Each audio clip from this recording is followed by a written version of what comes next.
Are you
ready to roll?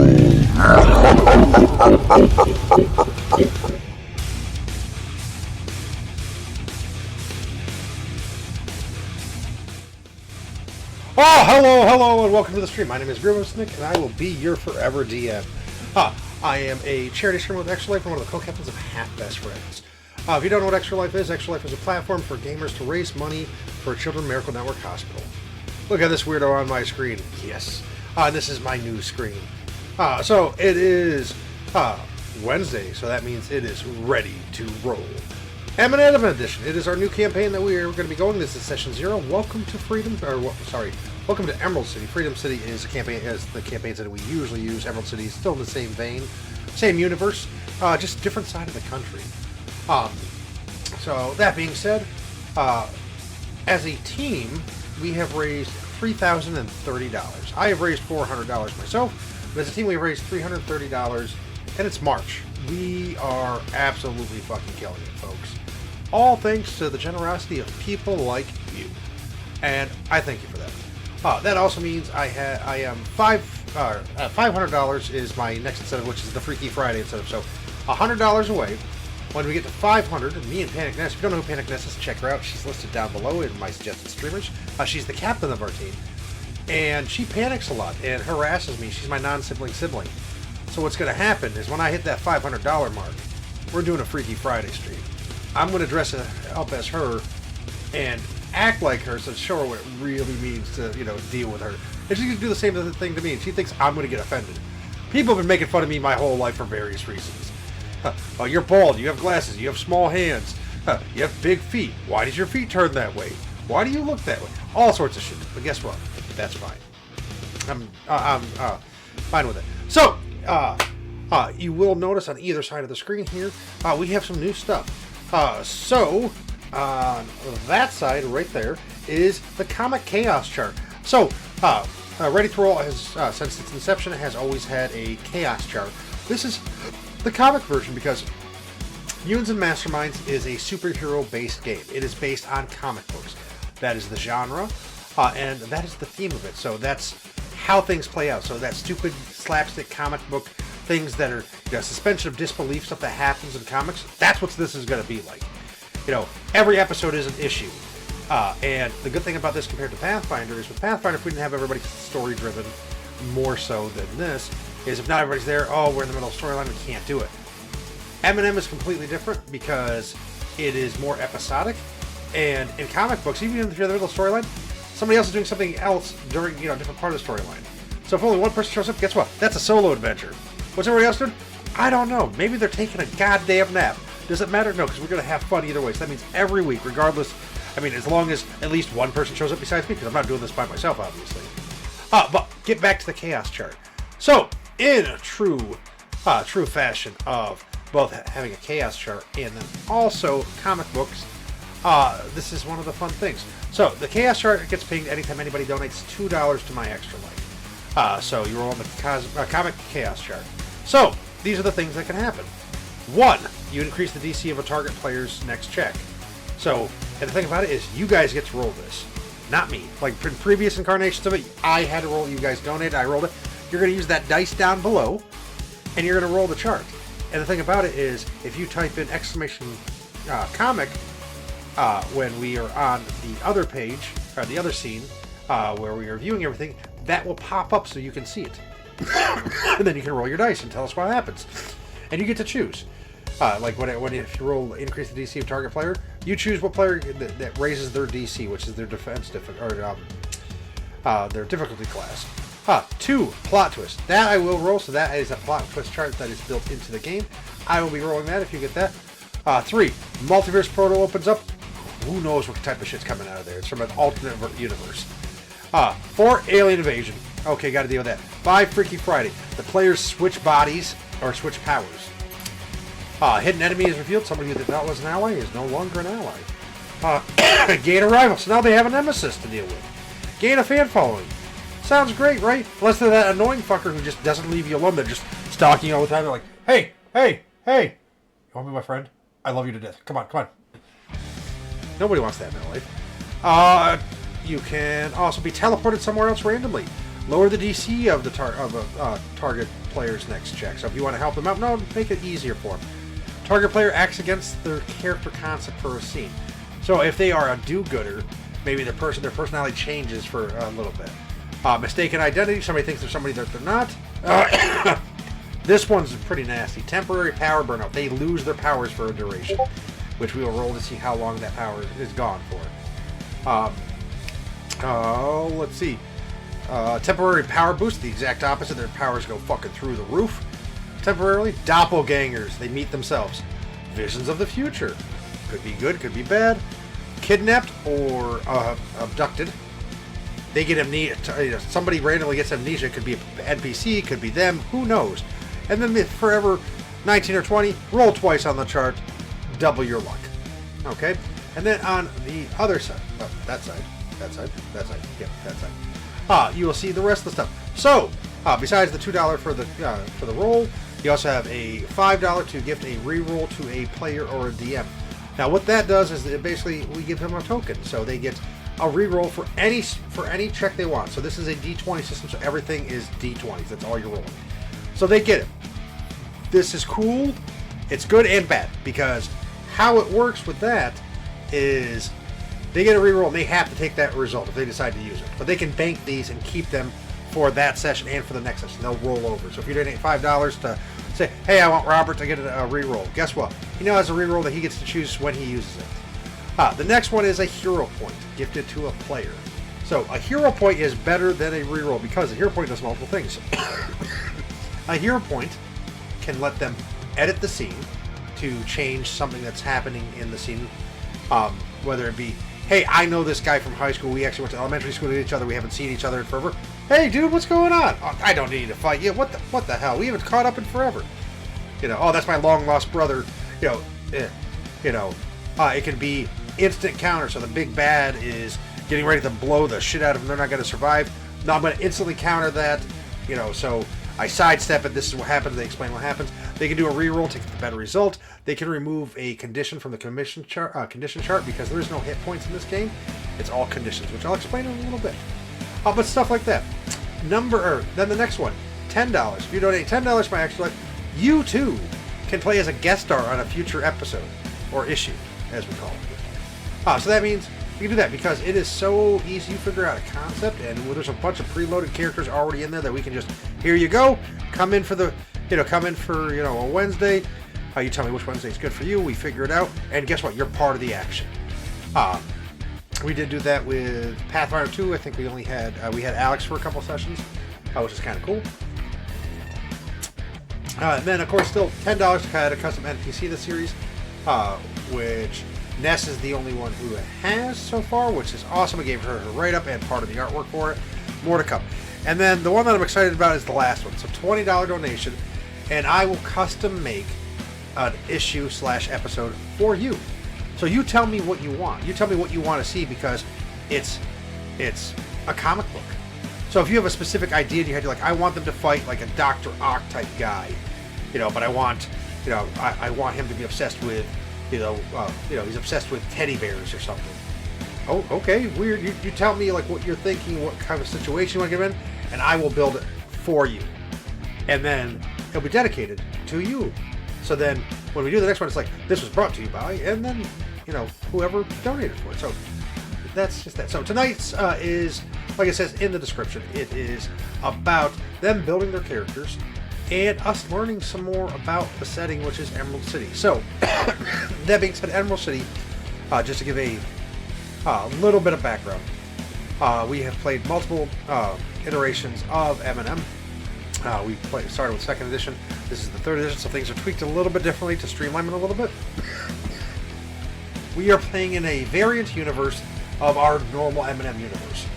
So that being said, things are a little bit different than what our normal stuff is, and we're also playing on the different side of the country. So usually we played Frito City, which I decided was based in Maine, which still is in this universe. Instead we're playing Emerald City, which is based on the Pacific coast. So it is more Washington, Oregon, like that area. Washington, Oregon, California, like in that area. I haven't really decided exactly where it is. But that's where the campaign is going to start, and we're going to get into it. We're going to see how the players are doing. So this is going to be me helping them build the characters, them asking questions, and also explaining to them what is going on.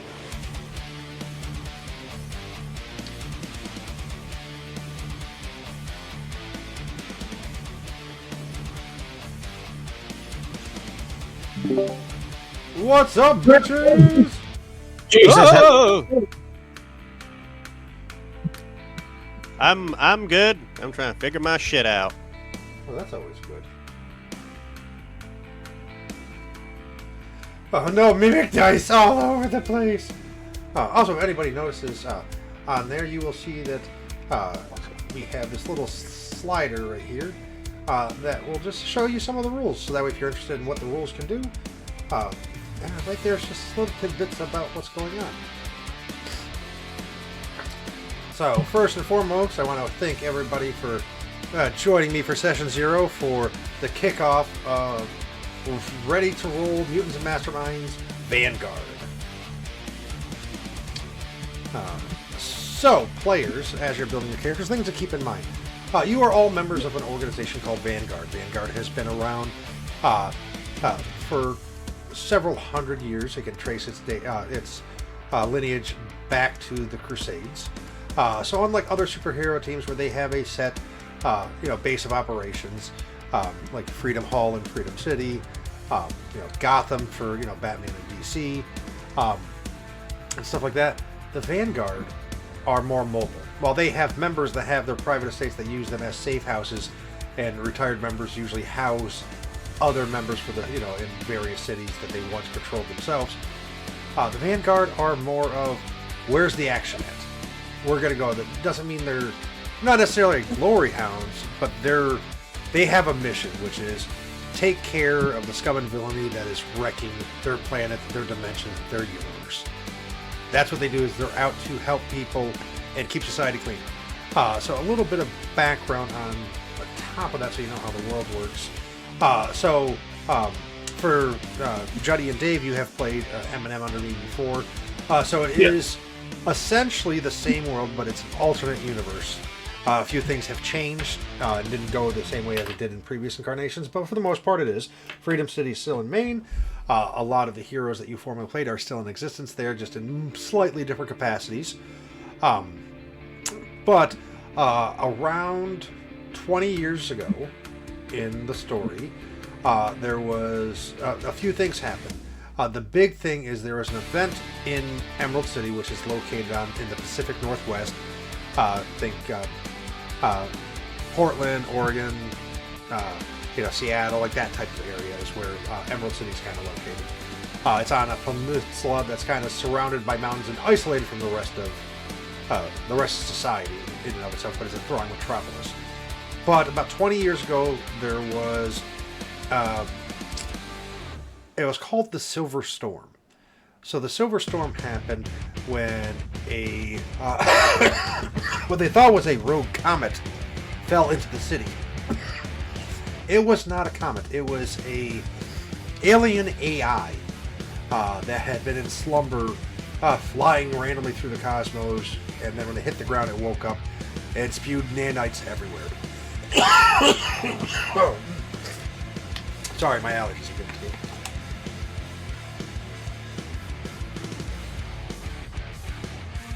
But what happened was the local heroes took care of it, but not before he set out and spewed a bunch of his nanites, causing people to get powers that didn't have powers before. And in this version of the universe, God damn it, when somebody gets powers, it is called them getting their spark or them breaking out.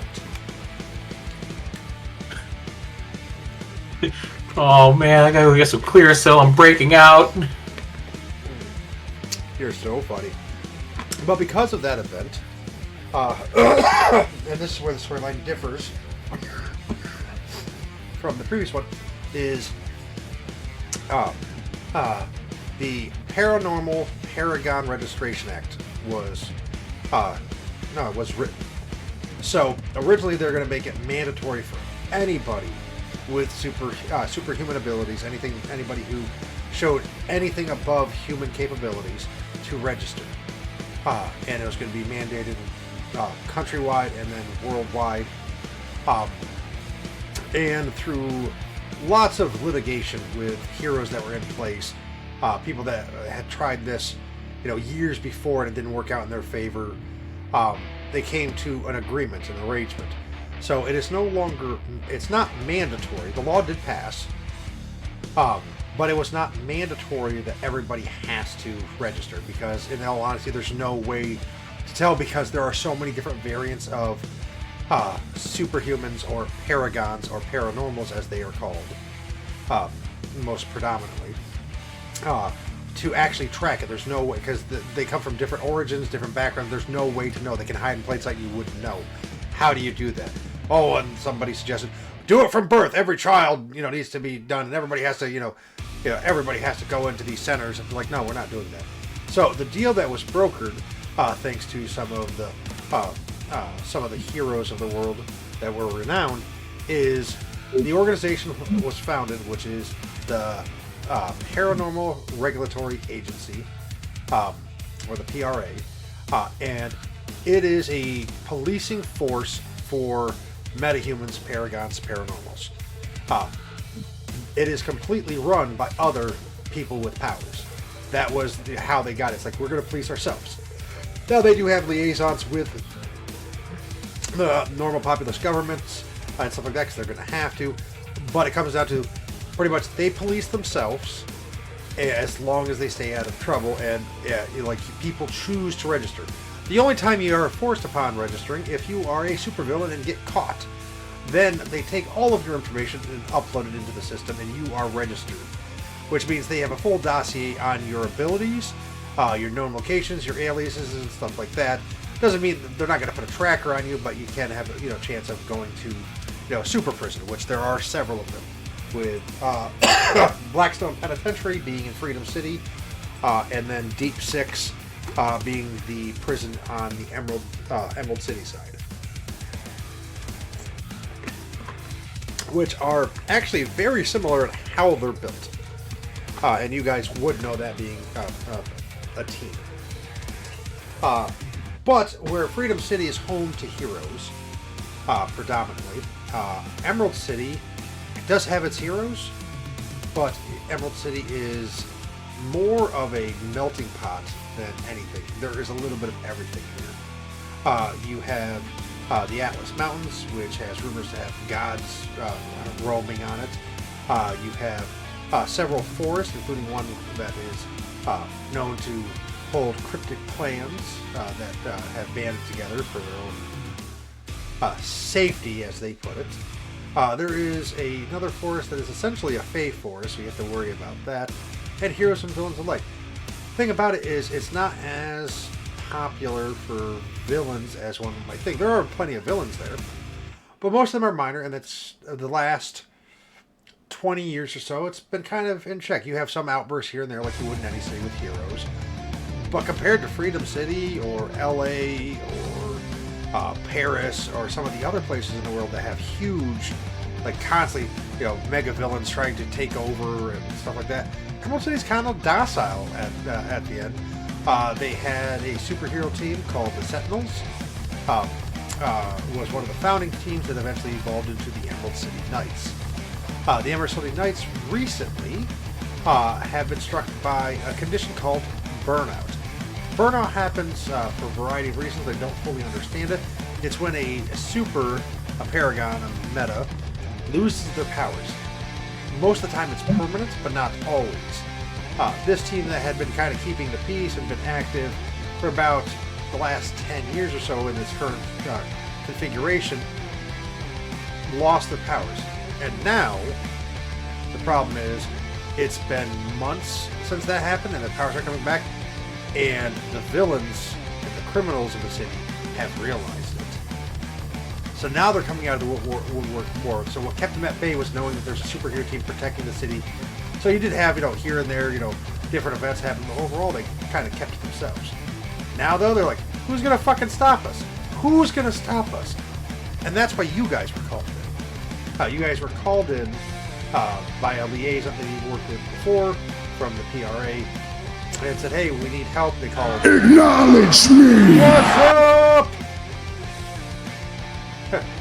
What's up, Asthmatic? How's it going, man? But anyway, so they, like I said, they've been coming out of the woodwork. You guys were called here. Well, Vanguard was called, and they recruited the three of you to come there because Vanguard is a very good. Music volume's a little loud. How about you go fuck yourself? How about that? Hold on.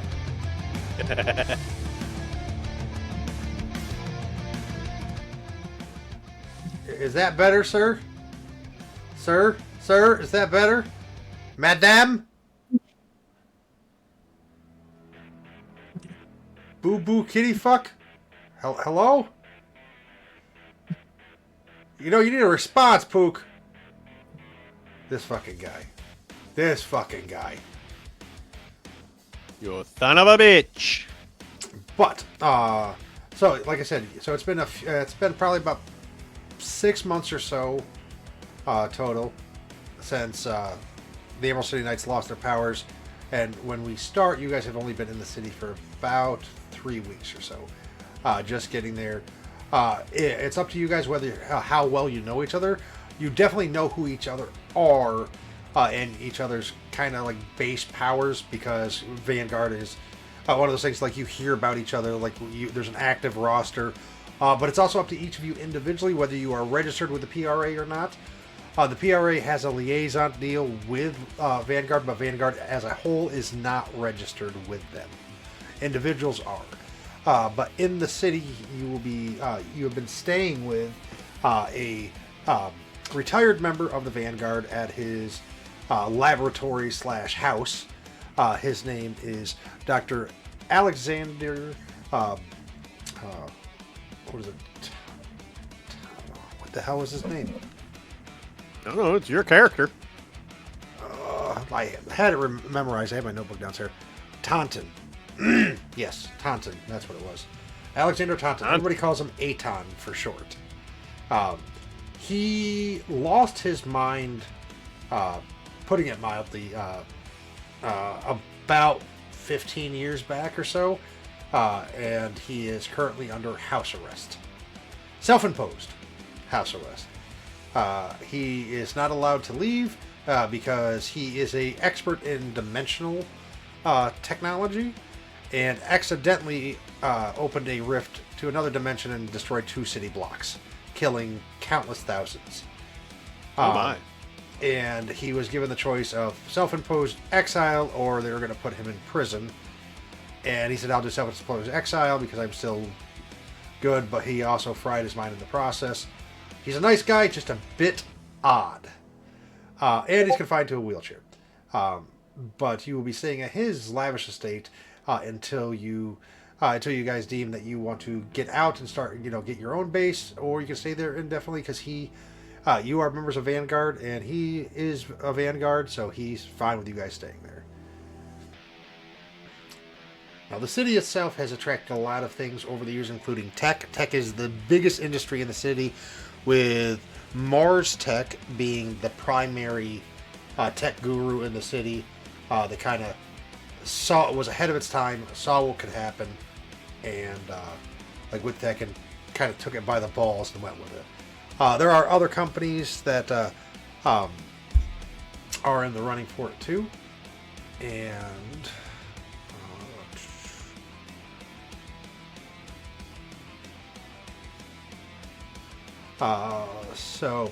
Grant Conglomerates, which owns a lot of a number of high-tech industries under their umbrella. Kess Corp, which it's Kessler Industrial Technologies, which is a business not commonly known as Kess Corp. It's they are really good at a lot of different things. You also have heavy chemical and munitions, things like that, with Majestic Industries. But Mars Tech is the number one, with the second biggest one being a company called Andromeda. Andromeda came into existence shortly after the Silver Storm happened, and rose very quickly in a few years from being a startup company with a few employees to a multi-billion-dollar tech industry.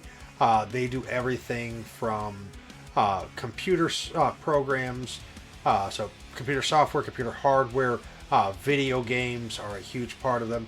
Nanite Tech, they are constantly competing with Mars Tech, still being one of the. And then also Keats Industries does have a small holding here, which Keats Industries is primarily Freedom City. They do have a small holding in there, but they are more of a like kind of hands off. They're not as aggressive as that. And then some other smaller labs like Ultra Labs, which was originally based in Freedom City and moved here, which is owned by Yes, it is. Liam Keats, who is the original founder of Keats Industries' son. Once his father passed and controlling interest of that company got switched over to somebody else, he had started his own business years before that, but said, I can't live in this city anymore, seeing my dad's business turn into what it's turning into, which he didn't agree with. So he left and restarted his life in Emerald City. Okay, I've been talking for a bit. You guys have any questions, concerns, comments? I have one main thing I can't figure out, Will. What's that? How the fuck do you roll a power? So, yeah, you just take your d20 and you add your modifiers. Okay, so if it's like rank 12 in the power, it's just d20 plus 12? Yeah. Okay. Yeah. So, and You usually, can- with, just, usually with throwing power. shit over there. Huh? I said, as you can see in the chat window, I've just been throwing shit over there trying to figure out how to like roll the power in the window. Yeah, no, that's like I said. It's because how this is set up. It's a bit different. So Yeah. then it's like, so you have your different. It's like right there, bam. That's me throwing a punch. It didn't add the modifier at all. Did I say you could use the fancy dice? You son of a bitch! I'm using it. You son of a bitch! What is? Oh, you've got to click that. All right. Hold on. Did that work? No, that didn't work either. All right, why doesn't the modifier thing work? Huh? Did you adjust it? You click on the modifier, add modifier, and then roll. Click that. You have to click that again and then roll. There we go. Okay, so you've got to add the modifier and then click the little target icon thing to actually apply it to the roll. So type it in, click the target icon, then roll the dice. Do you like the dice tower? The little locked safe? Yeah, it's pretty sweet. Yeah. Does it still have the... Yeah, it still has the Whisper GM feature. Yeah. Yep. Okay, I have a question. Okay. How do I add powers to my character? Like, add a new power? Where are the goddamn powers? I look in Combat page. Or if you Not go to the on si- or if Not on my character sheet. Where Dave. in the book so I can drag and drop them? Dave, you don't even have to drag Character menu on the right. I right hand can't hear side. both. Now go to the right hand side of the program. You'll see a character tab. Open it up, and it'll list advantages, flaws, extras, power effects, powers, and skill. You just click on the power, and it opens up the entire power suite. Okay, on the right-hand side of the whole thing, like where it says Tool, Library, Player, Campaign, World, Character. Yeah, it's under the character tab. You just have to scroll, open it, and scroll down. Powers, there we go. Why are they not in the book? Because There's no drag and drop from, like, the reference manual. I noticed that. No, it's because of Gotta- the fact that yeah. this is this is a pure D20 system. So a lot of the logistics and stuff like that for the algorithm program don't work the same way because they have to do certain things differently, and they can't make it work properly. I'm curious. It's just a regular D20, so is the blue a 20 or a 1? The 2's right next to it, so it can't be a 1, so that's got to be the 20. Okay. Yeah, and you won't There's ever use another any D- of the other dice. You only ever use the D20. So. Yeah. I use ones because my guy's costume's green.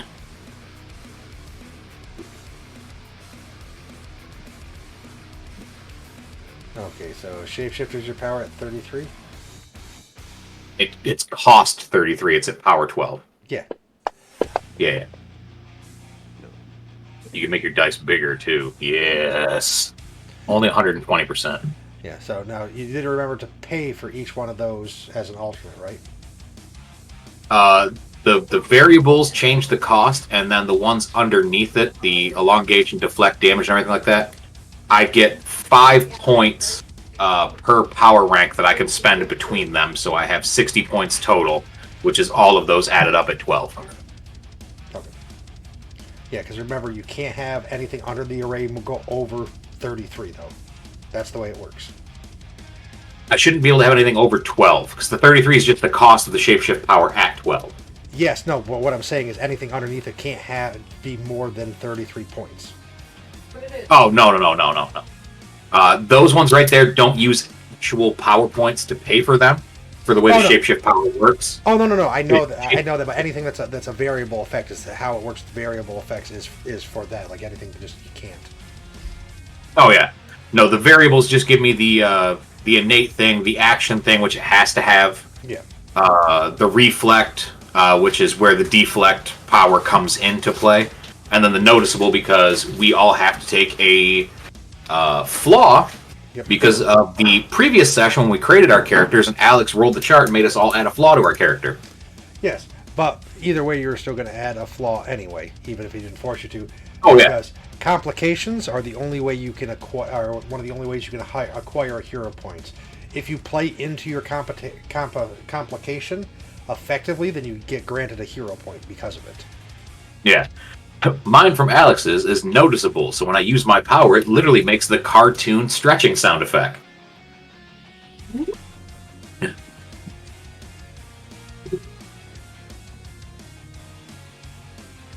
Oh, God damn, look at your attributes. You're fucking superhuman in dexterity and agility. Yeah, try to make my dude like super avoidable. Like he's not getting caught. He needs to get gone and avoid everything.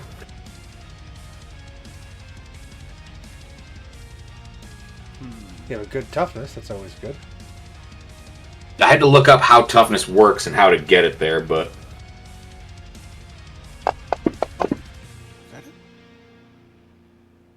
Yeah, toughness is a resistance save. Your toughness is how you soak damage. So for combat sake, so you would roll you'd roll your attack roll with whatever power, so it's like, okay, I'm using this attack. So you roll your attack roll, and then they get then it's versus their dodge save. If it's close range, or if it's range, parry if it's close range. So then what they do is with theirs, it's 10 plus that save, so it'd be 23. they have to. I think what it says is, what is it, damage? At least for physical damage, it's their toughness versus the damage rank plus 15. Yes, but you're skipping ahead. Oh, okay. I'm explaining how it initially works. So you roll a dice. Okay, so if I'm rolling against you, okay? So I roll a 19. So a 19 is versus your dodge, because I'm doing a range. Your dodge is 13, so then it's 10 plus 13, so 23. So I didn't hit you. Attack completely missed. Now, if I would have rolled you have to hit 10 plus my rank. Okay. Yes. So then if I actually hit you, say I had this and I had plus 10 to it. So I hit 24 and I beat your dodge. Okay? Then you roll a toughness save versus my damage. To see if you can beat it. So if my damage is, say, a DC 19, then you roll a toughness. So you grab your toughness die, you roll it. Okay, I had a 19. You beat it. You didn't take shit. You soaked it. So it's just your toughness blank versus the damage. Dodge parry is my ability to be hit, and I can also roll those. When we attack, like if I'm using a strike attack, do I roll the fighting dice? Off the front page, fighting, intellect, awareness, presence? Yeah. So I'd apply my bonus from my power to that roll. Yes. Not grab a d20 off the board. It'd be that specific one, and then also my power bonus. Correct. Okay. So it'd be like this, and that's me throwing a haymaker at somebody.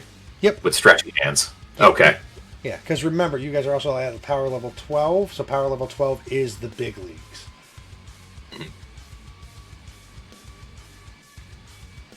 Like, power level 12 is you're an established hero, you've been a hero for a while, people know who you are.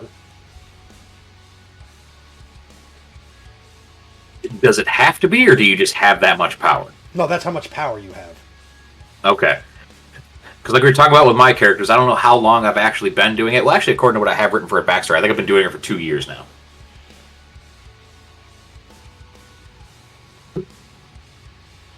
Yeah, so, like, what is it? So, like, your scores of 10, you're a moderate superhero. Score of 6, you're one of the best in the world. I think your lowest score was a 4, which is highly gifted. That's my presence, which I don't even remember what that does. Presence is like charisma. Okay, yeah. Yeah, but everything is My just dude. everything is just opposed checks is all it is. Yeah. Oh, so right here I'll show you.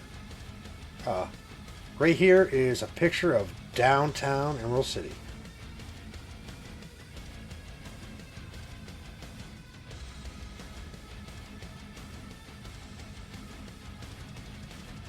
It's not a very good painting, but it's a painting. It's actually the one from I'm the trying book. to figure out the like weird Seattle Space Needle building without the needle on top. You see how it's got like the revolving carousel diner at the top of it, like UFO shaped? Yeah, Maybe that's an actual UFO. it could be. They just bolted it down to the top of the building to research it. I don't know. I mean, that's a possibility.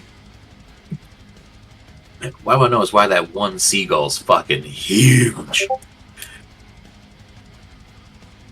Who knows?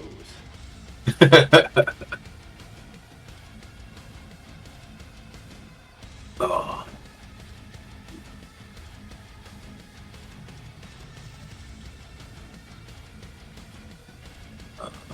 Let's see here. So we all already work for these people, right? You guys are part of Vanguard, yes. We've been Vanguard, though, already. Yes. Like, it's nobody's first day. Nope. Okay.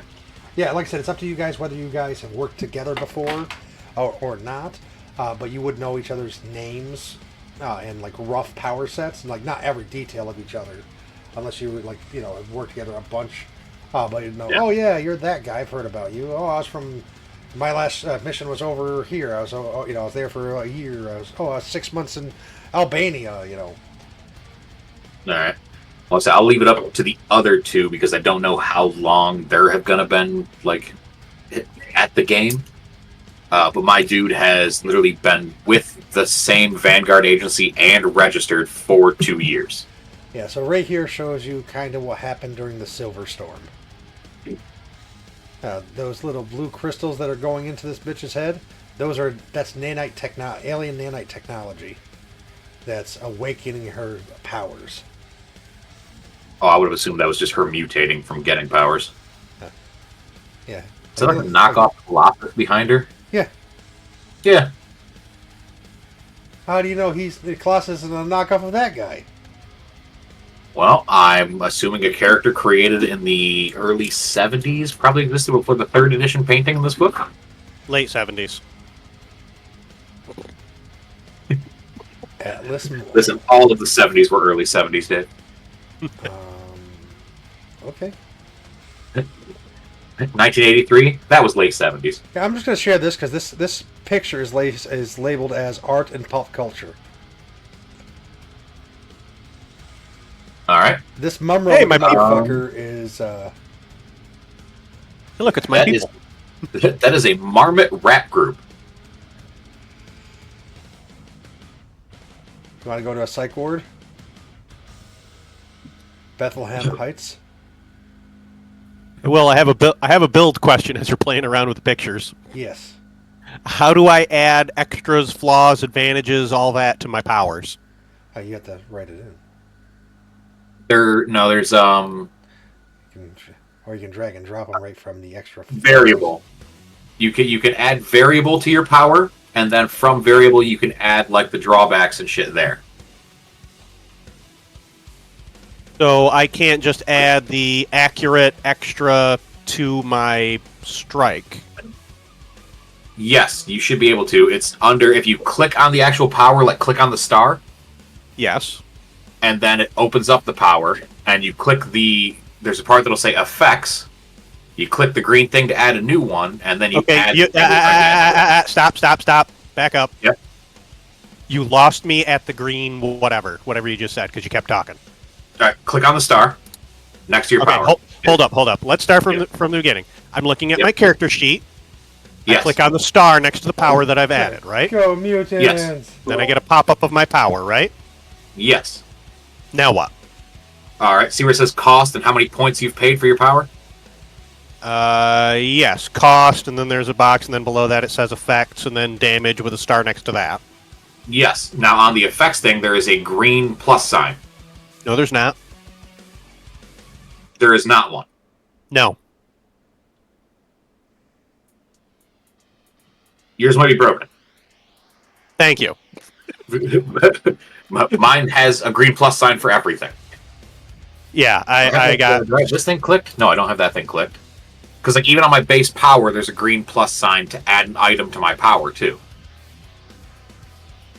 There is on the character side. There's not when I pull up Strike Claw. No, so So- like if you go Did to you- strike. Did you manually type it in, or did you drag drop the strike? I drag dropped. Okay. And there's not a plus sign on the effect thing. Is there a pencil? No, there's a There's plus nothing. sign. There is a plus sign next to the strike. Juddy, Yeah. when I go starting from my character sheet, I hit the star next to Strike Claw. The pop-up that comes up that is Strike Claw. There is nothing more to add to that pop-up. Here, hold on. Not let a me damn just thing. Strike. I'm going to drag drop strike over onto my bar. I'm going to click this. You're right, there is not one there. So, Okay. Thank you. That's what I was trying to say, and you kept going. Like, it's not fucking there. yeah, which is weird. Plus sign. No, that's not going to do Okay, it. but it seems like I can add it from the character sheet page for the list for my powers. So, Like I said, I am not sure on any of that, guys, in all honesty, because I am used to building M&M characters in Hero Lab, not in this program.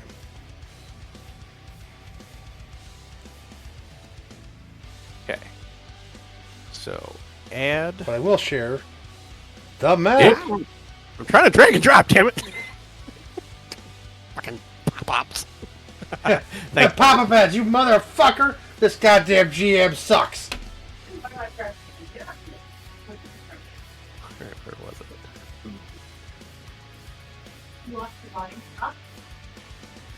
How you doing, Robert? I don't know what I'm supposed to be doing. So you've just been sitting there? Everybody else has been talking, Will. Hey, there's this funny thing you can whisper in there. So you have your power points that you can spend. And so if you actually go into the book, it'll walk you through step by step how to do stuff. And it's like if you're doing ability cost. Its ability cost is 2 power points per +1 to the ability rank.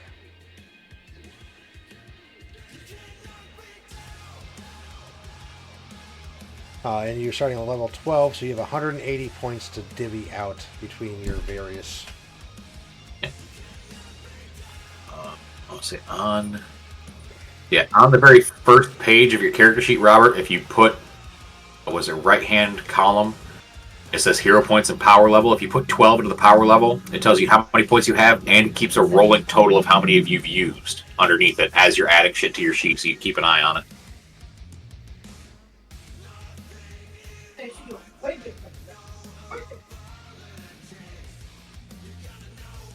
Instead of adds it automatically. If you put in for the power level, if you click on the box and type in 12, power points earned will automatically say 180. It does not. And click outside of the box. I am clicking everywhere. It has not updated. Why is everybody else's sheet working so much differently than mine? Because fuck you, that's why. All right. Things Well, started to make sense. well, also, have you guys saved it all? I did save mine earlier. Because remember, periodically you have to type /save, and that'll end up clearing the cache, so you're not running out of stuff. Since I'm the one hosting, so it is pulling memory off of mine, but it's also pulling memory off yours to download the stuff.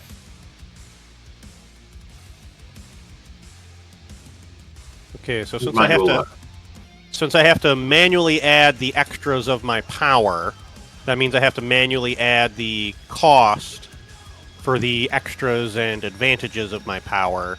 what are the costs for extras and advantages to my powers? Is it just a 1-for-1, or? It depends. So it depends. So, you want me to give you the formula, Dave? What? Each one of the extras and flaws has their own base thing they cost. When you pull up the thing, it'll say, like, costs 1 or adds 1. And then I can rattle off the formula for you right now for the cost if you want.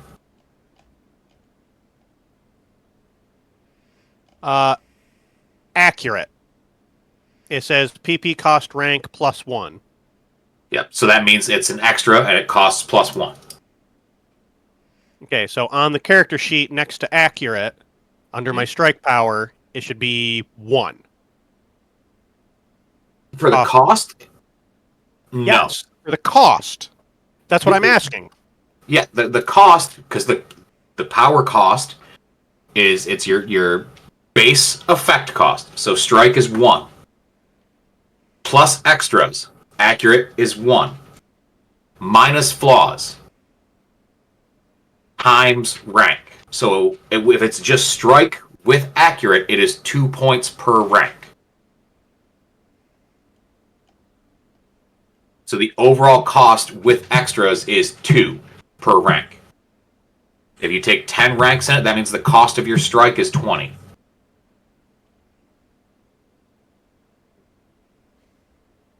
All right, well, now I have to figure out how to even add it in there. Like, Finishing move. I cast magic missile to attack the darkness. goddamn darkness. It's always in the way. So our heroes' names are Stretch, Thunderfist, and Wildcat.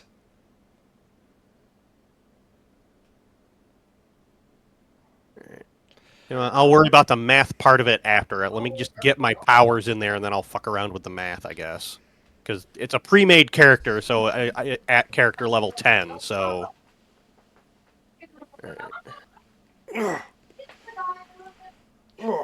Yeah. Yeah, let me try hotbar the thing at the bottom for basic, like the spending power points, the basic trait cost thing. So it gives you the formula for powers, tells you how many points advantages, skills, defense, and abilities are. I don't know why I hotbarred that, but I did. Character building is the hardest part. This probably is like one of like the most math-heavy character building games I've ever played. And then I'll share that, Dave. Did you get that? Same thing. I've got hotbarred. But yeah, character building seems to be the most math-heavy part to this game, whereas like second edition D&D, playing it was the most math-heavy part. Yeah, well, the thing about it is like this, Shadowrun, anything that's not level-based, that's like a point-buy system, tends to be... Character creation tends to be a bitch. And then everything else goes kind of fine. But while we're waiting, we can explore the city. Oh.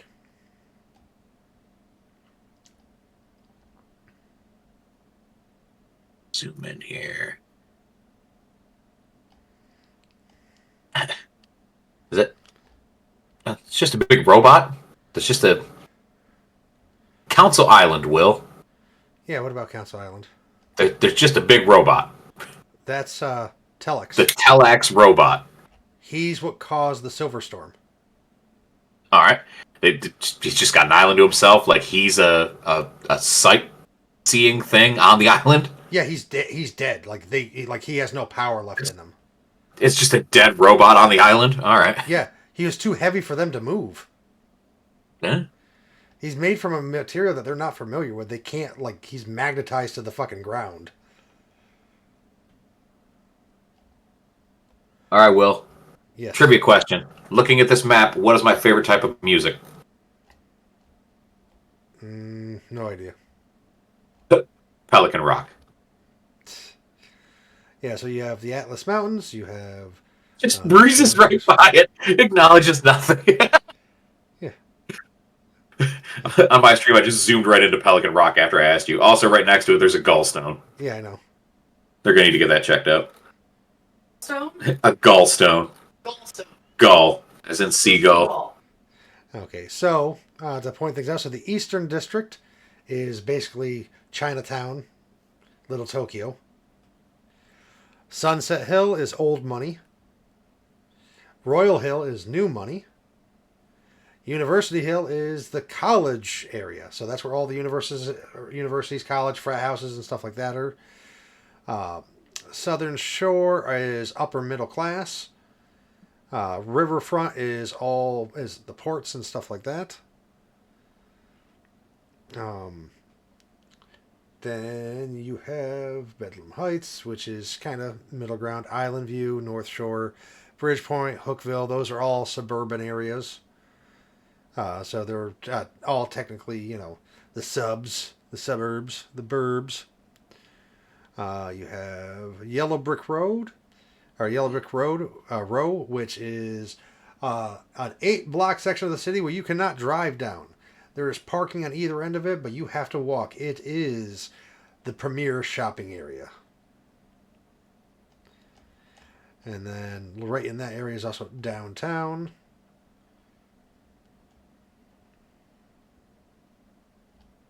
Downtown. And off the coast, you'll see an arrow that points says Deep Six Prison Facility. That is the underwater superhero prison. Supervillain. Hero? It's super powered. Yeah. Cascadia is the northernmost suburb, which is out near the naval base. There's just mountains everywhere, isn't there? Yeah, it has 3 huge, you have the Atlas Mountains, Mount Stanley, and then Mount Forge. They're the ones that surround, it keeps this place isolated. Yeah, it does not show it on the map, but I see there's an Atlas Mountain on each side of the river. Do they connect, over the river, like a bridge, or no? Yes, as it goes further out. Nice. Yeah, this is a sprawling metropolis, but, you have to get, to get over to the suburbs, you have to go across the fucking bridges or take a ferry over. This would literally be, the easiest place in the world to establish, feng shui in your house. The front-facing side faces towards the nearest body of water, and the back side faces towards a hill or a mountain for cover. Yeah, but... literally everybody's house is just facing the same way. Johnny, have you figured out that whoever designed this was a dick? Whoever designed what? The map. Because the Eastern District is south of the Southern Shore. Yeah. Yeah. It's wait, what? Why is... this makes no sense. And south... so the Southern Shore is also east of downtown. Does that say Canada? What's that all the way up there? Hold on. I'm gonna zoom in. Cascadia. Okay. Yeah, go to Cascadia. Do we just keep flipping houses till we find one that costs slightly less? No. There's a lot of supernatural stuff that goes around over that way. I'm interested to know what happens at Hook Point and Hookville. Hey, you leave hooks out of this. Joint base. Zoom in on Hookville. Zoom in on Hookville, and it just says State Street. Joint base. Gotta be a base for it somewhere. Bridgepoint, home to the Pitbulls. It's the local team. I feel like Angel Island has to be like a garbage dump or something. Usually if something's named something like that, it's either very deadly or just not healthy. No, it's actually a private island that has a hunting reserve on it. They hunt people. Yeah, pretty much. I'm guaranteeing they hunt people. What? Why would anybody hunt peoples? I guarantee they're hunting people on that island. I guarantee. Most dangerous game.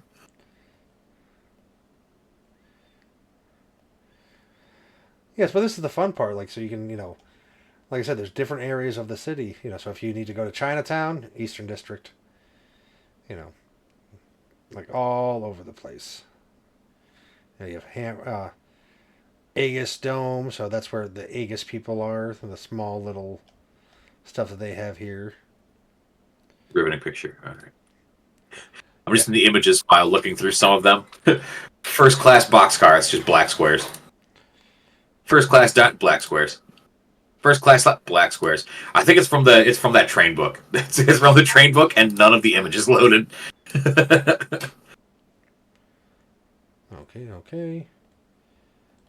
Oh, we got Freedom City. It's a super place to visit. Yeah, there's definitely there'll definitely be a chance for you guys to go there and hang out with some people because I've already know some of the old heroes are a little bit older and got into different roles. So Headcase is still around. Um, Falcon's still around. Longshot's still around.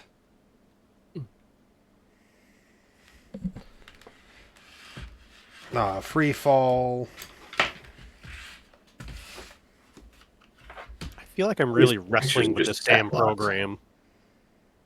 I'm sorry. Well, I've got my strike power, and I'm trying to add my other powers in there, but how do I add other powers? Like, I can do more stuff to strike, but I can't seem to add, I don't know, my low light vision or my wall crawling or any of that.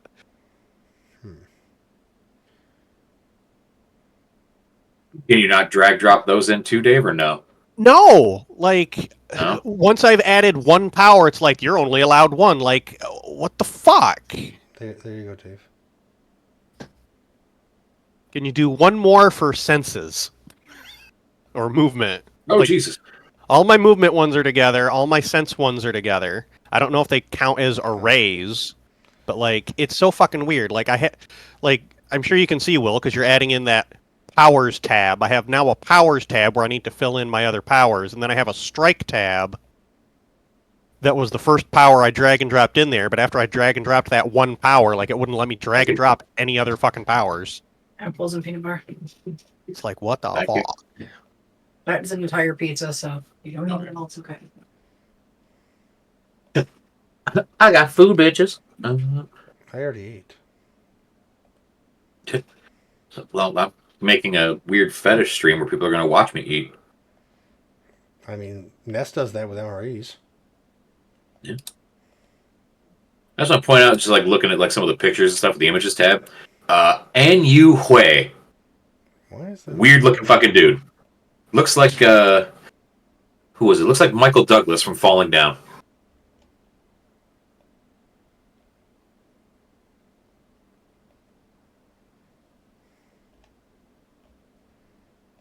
That lady sat next to Lincoln when he got assassinated.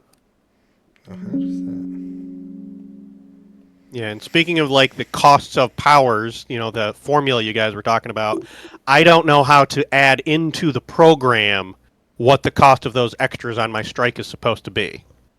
Like, it doesn't let me manually add the cost of improved crit 3 on my strike, or accurate. I have to tell it what type of power effect it is, but accurate isn't a power effect, it's an advantage. Did this motherfucker... Do I need to add flaws to my powers? No, you need to have at least one flaw, but you can choose if you want flaws to all of your powers. You should have a complication, but flaws are up to you whether you want them or not. Okay. And Dave, it counts your advantages. There's actually a specific point when you look at power spent. You've spent 7 points on advantages. My Okay, so it's just goddamn not... power got deleted. Huh? My power got deleted.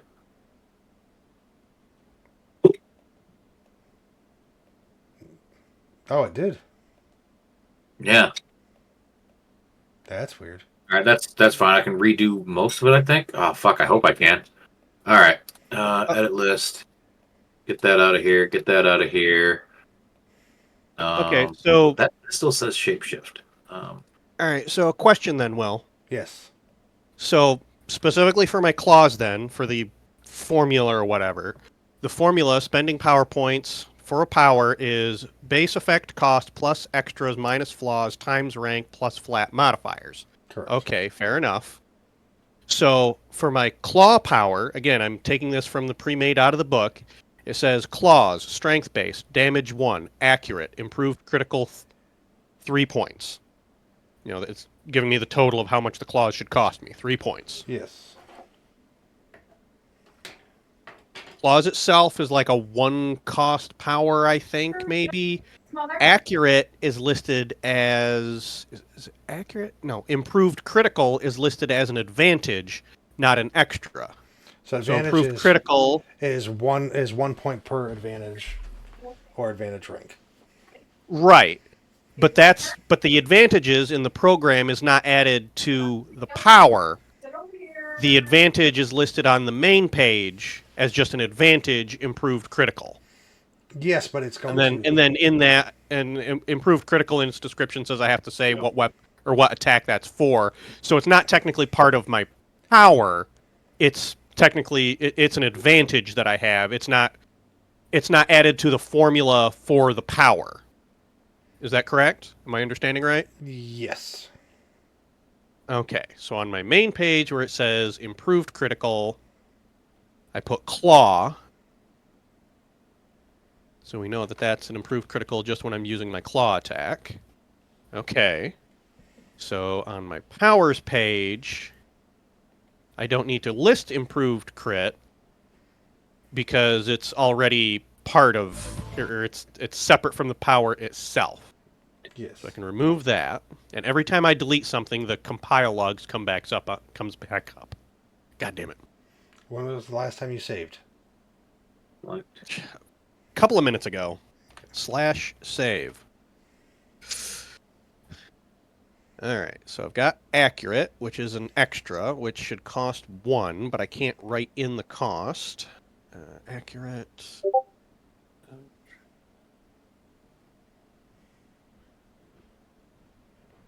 Whatever. Okay. All right, so power name, add. Okay, I will be back in a second. I'm going to go grab a drink. Leaping, check. Dave, I just figured out how to do it in the power, having to redo my own. Okay, I'm trying to add it as... Do you remember what I was saying about the green button on the effect tab? Maybe. Okay. Up at the top, when you click the star to open your power, and it brings up like the strike power with the cost underneath it and then the effect bar. There is a padlock up at the top.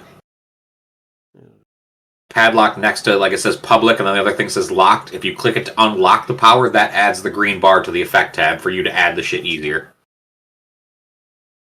Jesus fucking Christ, why wouldn't that be on there by default? Motherfuck. God damn, this is a pain right in the ass. Oh no, having to rebuild my entire power now because mine got deleted. I'm trying to remember everything that was in it.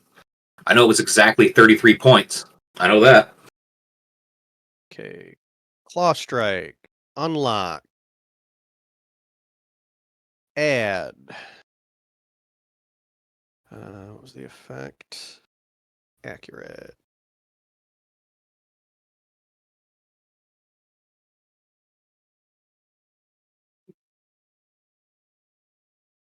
Yeah, and then I'm trying to find the power effect, and of course, accurate isn't considered a power effect in the list that it's on it. God damn it.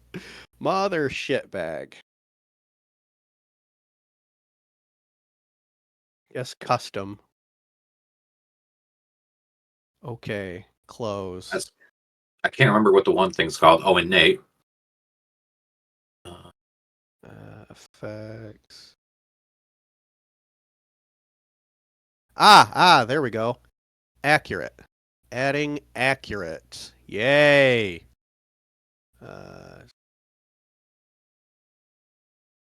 Okay, there we go. All right. Strike, claw, accurate. Improved crit is a thing off to the side, basically. Still adds up to 3 points. Cool. All right. Got my strike. What was the one thing called? Obvious, I think?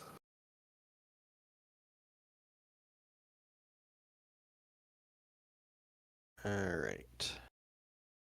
So, power name.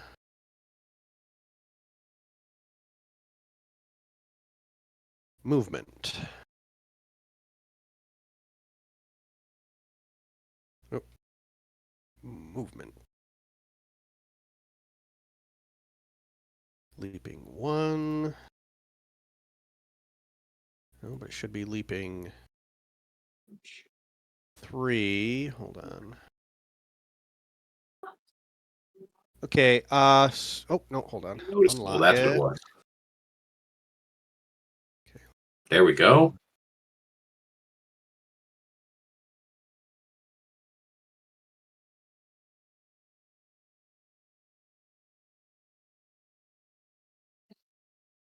Okay, so for rankable powers, how do I increase the rank? Leaping 3? Is that all I gotta do that? Yes, okay. Leaping 3.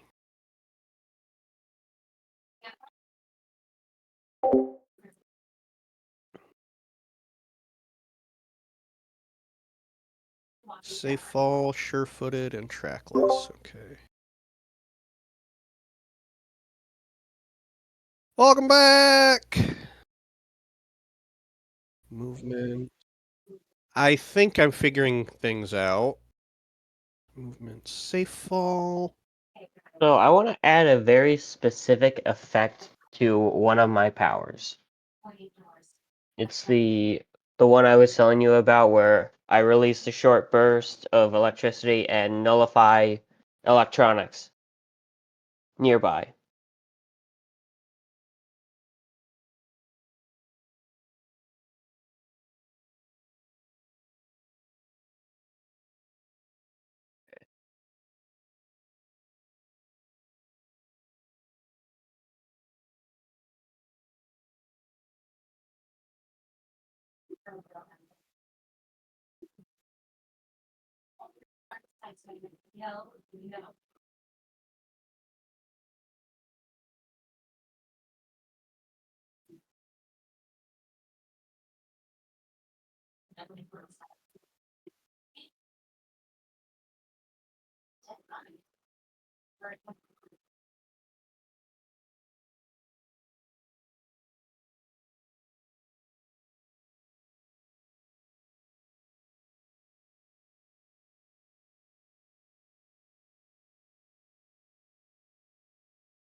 We're back.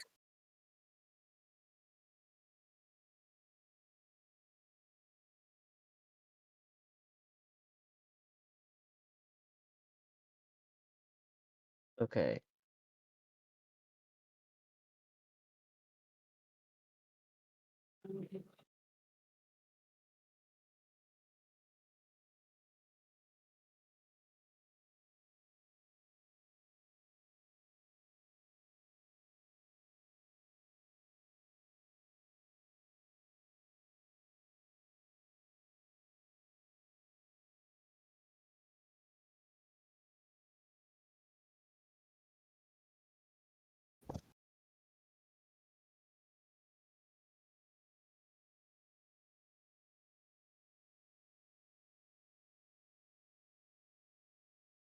So it would be a type, right?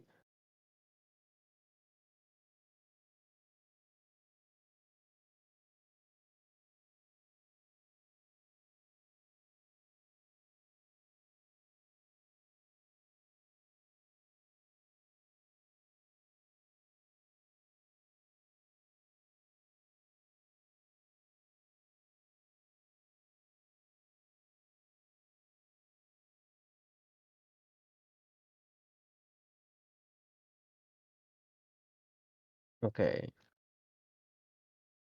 So then it technically wouldn't cost anything because Nullify is only a +1, right?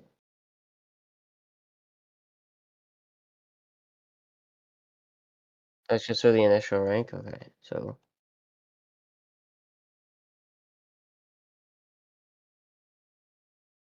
Yeah.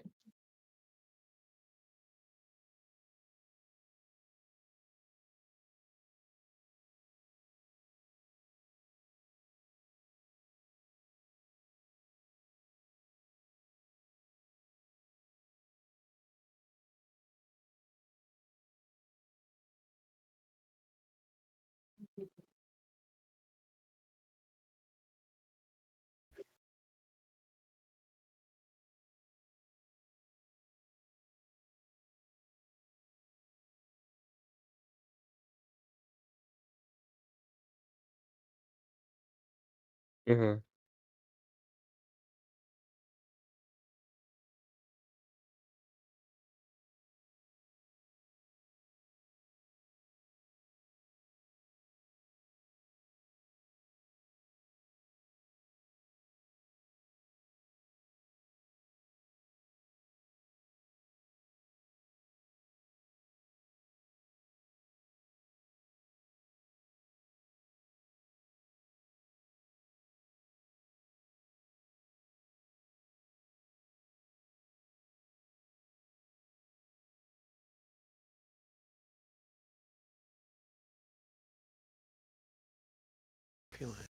I'll say weird question, Will. Because normally it's over in the in Freedom City or upstate from Freedom City, I believe, with the Arcadian Academy, basically like the like sort of X-Men type thing. Do they have like a West Coast version or whatever where we're at?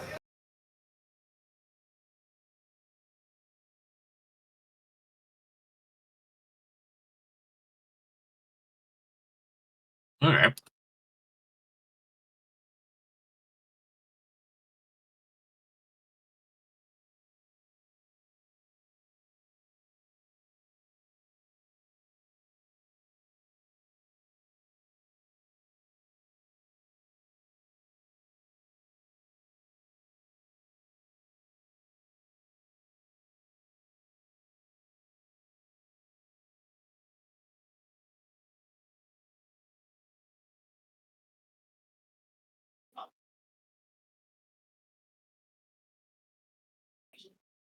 Or if they were actually published like any comics or graphic novels or anything um, based on this. Nope. They should, but they haven't. The problem is a lot of their characters are basically just whatever pre-existing Marvel or DC character with the serial numbers filed off. So technically they Yeah. wouldn't be able to. They can for the books because it technically falls into like the the parody or homage category of copyright law, basically.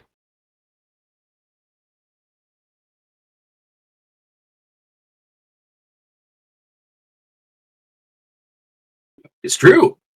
Don't know how I know him, but I know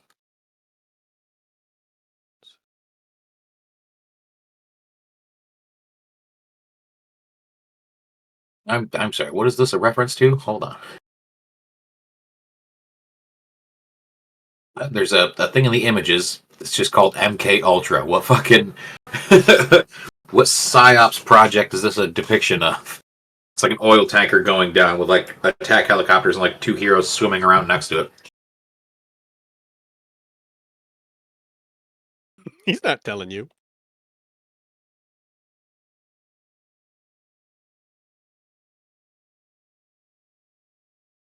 We use powerful psyops to blow the fuck out of this skyscraper. Should be right. Yes. Rocky and the agents. We only need one complication, right, Will? Rocky and Young Girl. Oh, that's three characters, isn't it? Okay. I was gonna say, who the fuck is Mars Princess? It just looks like a regular girl wearing a shirt that says Princess. But it's Max Mars, Princess, and Kid Robot. Alright.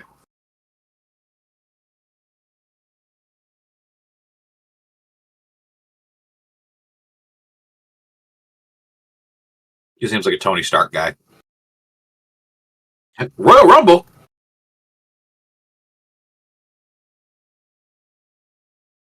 It's a depiction of a lot of people fighting. Makes sense calling it Royal Rumble. Based claws. Does feline movement. Okay, there we go. Got my powers. Woohoo! That was more of a struggle than it should have been, but yay.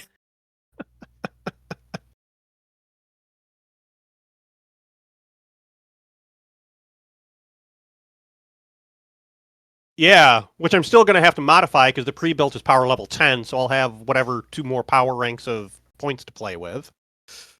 But, all right. Was your pre-built guy named Mongrel? No, it's just a. Okay. It's the archetype area of the thing. It's the toad. I'm just looking at like art from the book, and like they have a dog man kind of thing that has like claws and shit named Mongrel. Well, no, because there's in the totem category, it then breaks it down to like different animal types. It's got like arthropod, avian, carnivoran, pachyderm, reptile.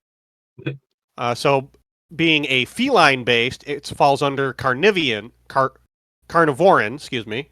And then carnivoran breaks down between canine and feline.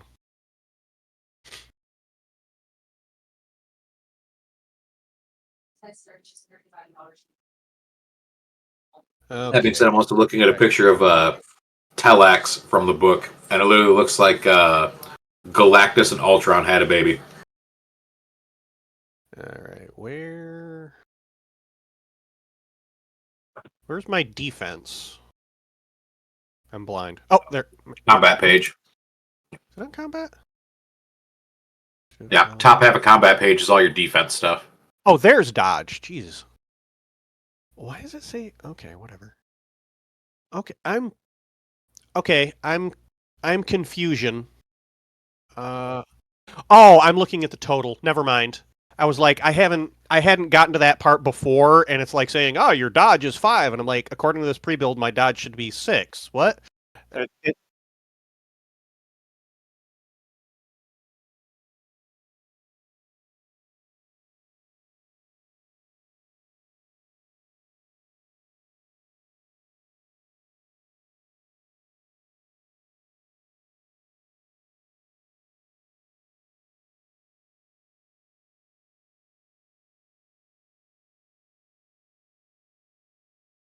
Woo! I'm safe.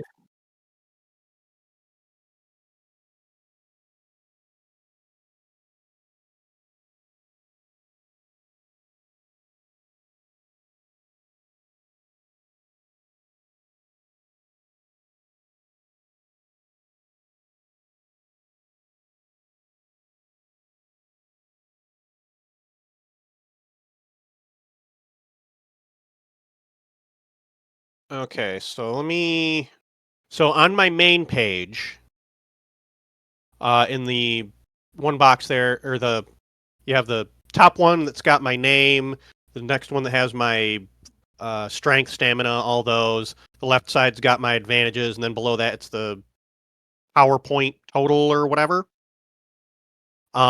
So hero points we don't have any, right?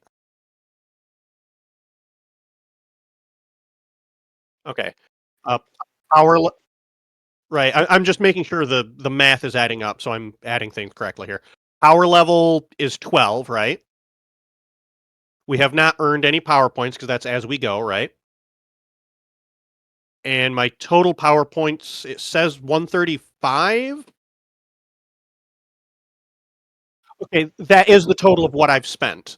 Okay, so something's wrong with my pre-build then, because the pre-build says I should have spent 150. Let me make sure my math is okay. It says I should have spent 36 on powers, but if I built it right, let me go back to my combat page. Okay, I've got that. That said it should have cost 15. My claw strike. Hold on. Senses. Manages. Totem, carnivoran.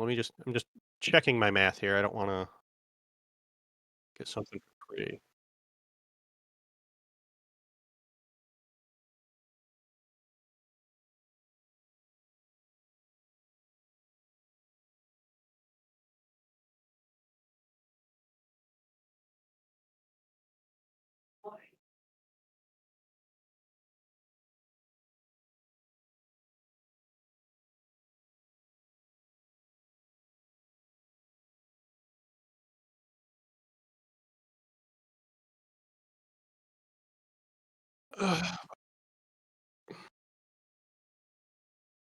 No, I'm just trying to figure out how it's getting to the math of what it's getting to.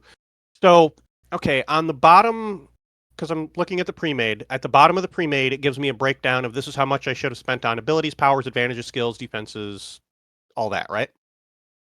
It says I should have spent 36 points on powers. Right, that's what I'm trying to figure out because, okay, maybe it's 36 based off of one of the other, or based the maximum on some of the other animal types. Because I'm looking at the powers that the feline totem is supposed to have, and I took all of them, I put them in there. It looks like correctly because it says my claws should have cost a total of 3 points. Since accurate is a advantage, that's on my advantage column, and it costs the 1 rank it's supposed to, which is the 1 point. So my claw attack total was 2 plus that 1 from advantages, which would be 3, which is what it says for the powers for that. My senses of low light vision, acute, and tracking says it should have cost 3 points, which it does. My feline movement of leaping 3, movement of safe fall, sure-footed, trackless. I didn't take the water walking one because it doesn't make any sense to me. Wall crawling and speed 4 says it should have added up to 15, which it does. So does that mean I've just got a little bit more points to play with then? Like I didn't cheat on the powers, right? I got the powers in there correctly? Yeah, but that wouldn't have jumped it up to 16 more power points or 16 more points being spent on powers. And it's not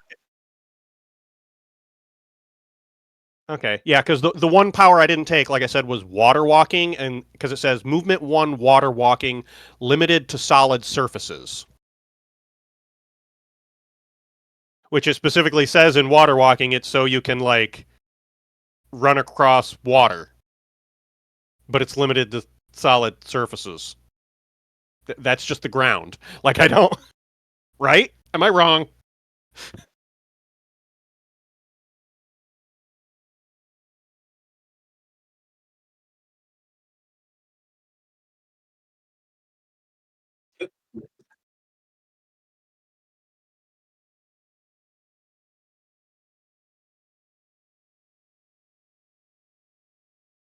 Oh, well, either Wintertime, way, it's I don't see frozen where in the that makes stadium. sense for a cat anyway. But okay, so it says then that I've spent 135 on things so far. I've got my dodge up where it's because in the pre-made it. I assume that's the goes in the rank column, right? So I've got like a +6 to dodge, so that's a total dodge of 11 because it's your rank plus the whatever stat it says, right? Yeah. Okay. So yeah, let me check the main page again. Defenses I spent 20, skills I've spent 20, advantages. It says I spent 1 extra on advantages, so maybe the math out of the book counts the point cost of powers differently because of the whole. But I mean, it's not included in the formula for figuring out powers. Advantages are listed separately. So, eh? So how many power points total do I have to spend? 180.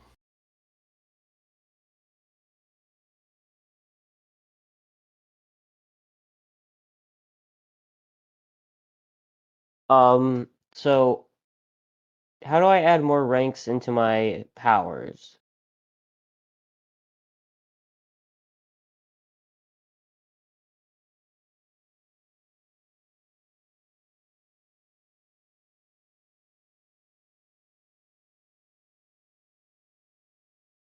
Make sure that when you have the power pulled up in its own pop-up, there should be a locked icon on the top. If you unlock it, you can change the rank. Okay. And is there a limit to how high it can be? 12. That's a will question because Yeah, cer- that. yeah, it's based off of power level is how high you can put it. I don't.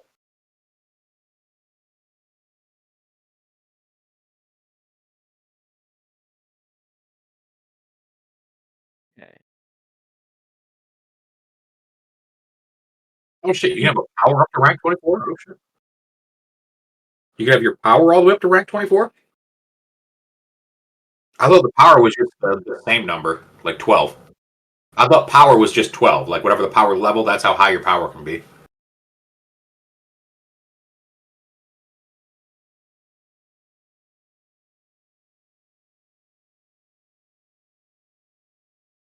No, that's going to be almost everything.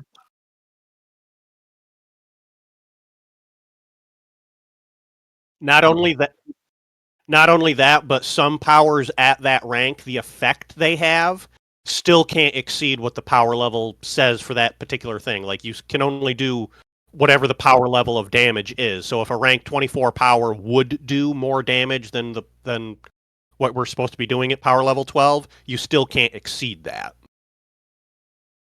Is my understanding. That's Also, how I it think works. certain powers just don't go that high.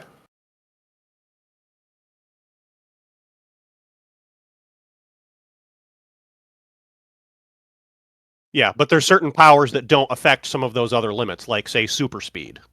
Super speed isn't affected by because the two other limiters are how much damage you can do and like how much defense stuff you can have. As long as it doesn't exceed those other modifier or those other limiters, then you can have it as high as like you said as the power level allows.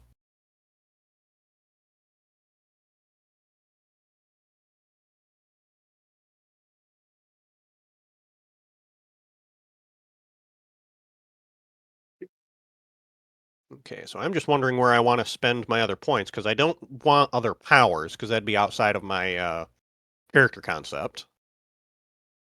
Well, did you put any thought into like the absorb power thing, or Absorb. yeah? Remember you were talking about having like a defensive power. Oh, not absorb. Regeneration. Ah, Yeah, that's right. yeah. Yeah. Let me take a look at it. Is that a power or a power effect? Let's find out. Power in here? Well, apparently it was. Ah, power effect. Regeneration. Apparently, when I was looking something up, I fucking pressed a hotkey and muted my mic. How's that going, Evan? Regeneration. So we have our three heroes. We have Stretch, Thunderfist, and Wildcat.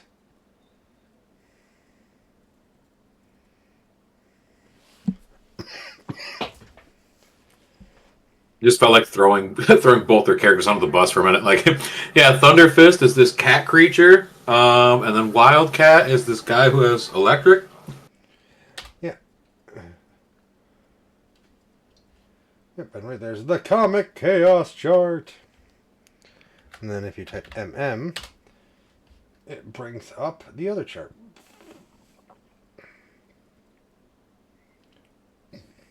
All very good names, could not possibly be taken out of context in any way. Juddy, you know what's funny about you building a stretchy guy? Huh. Is one of the actually pre-built villains for the campaign setting of Emerald City is a stretchy guy. Yeah, well, it's very underrated power. Yeah, Like he is like looking at him and just stacking his descriptions. Like, yeah, he got his powers during Silverstorm, and it's hard for people to get him because he like people underestimate how tough this motherfucker is. They're like he can go so thin that he appears to be liquid. So that was the whole thing with like Batman and this like dossier he has on like the other heroes. Like, oh, if Superman goes rogue, I have this kryptonite spear gun that shoots kryptonite at 5 times light speed. Blah blah blah blah blah blah blah blah blah. And it's like anybody who doesn't actually have a plan for the plan is Plastic Man. If I don't know how to stop blank, the answer is Plastic Man. If I don't know how to kill blank, the answer is Plastic Man. Okay, so let's look over Juddy's character. Oh yeah. Also, by the way, Will, that UFO thing that I saw in the painting earlier I was talking about, that is the Emerald Crown, which is on the top of the Crown Tower Hotel in Crown Heights. Oh, okay. I'm literally just looking at like the tourism guide for Emerald City right now. Yeah. Well, not all that's going to be accurate because like I'm taking some liberties, obviously. Yeah. Okay, so this is Stretch, aka Corky Gladwell. So Don't you laugh at my name, you bitch. huh? Nobody's laughing at your name. You hooker. So put things in perspective for people. So is glad he flows so well. So 0 is average human. So let's see how this man ranks. So his strength is a 6. He's one of the strongest men in the world. He has low superhuman intelligence. Modern. Let me explain. No, there is too much. Let me sum up. Thank you so much for the resub, Captain Ragtag. He Yes, is thank you. Modern superhuman for his dexterity. His fighting is he's one of the best fighters in the world. Moderate superhuman agility. His presence is highly gifted. His stamina is one of the best in the world. He has some of the best stamina in the world, and awareness is best ever peak human achievement. Oh yeah. Oh yeah. Let's see. He has assessment, chokehold, improved grab, improved trip, and uncanny dodge. Those are all very good. Yes. I'm gonna coil around my enemies like a really long red-headed boa constrictor. He has a 13 for dodge, 11 for his will save, 14 or 11 for his fortitude, 10 for his toughness, and 10 for his parry. Initiative is a total of 10, and he is healthy. He is shapeshift with variables, action, inaction, redirect, noticeable, damaged, elongation, deflect, leaping, and morph. Let's see what this man has for skills. Plus 12 to acrobatics, plus 8 to athletics, plus 6 to deception, plus 9 to insight, plus 6 to intimidation, plus 10 to investigation, perception is plus 9, persuasion is plus 6, sleight of hand is plus 12, stealth is 12, technology is 10, treatment is 8, and vehicles is 10. So that's pretty good. Plus 12 sleight of hand. Watch your pockets. Yeah. So right here's the thing about this is there is a chart in here for difficulties, and it's actually also on the little slider right there. Now it'll come around eventually telling you what the type of difficulties are and how hard they are, from super easy to near fucking impossible. So let's see. He's a male, 29 years old, 5'10", 120 pounds, green eyes, red hair. Yeah, the group thing I think I need to change. I think we had a group when we first made the characters, but that was before the story was set. Vanguard. So I think group name I just changed to Vanguard. Vanguard is group. Paranormal Regulatory is. You said you were registered, so that would go in your notes. All right. What are the rules for languages?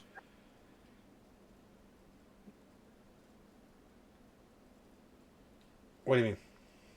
Like, if I want to know more languages, like, does that cost something, or do I just say I speak 5,000 languages or whatever? I believe it costs something. Yeah, I think it's 1 per so many. Hold on, let's see.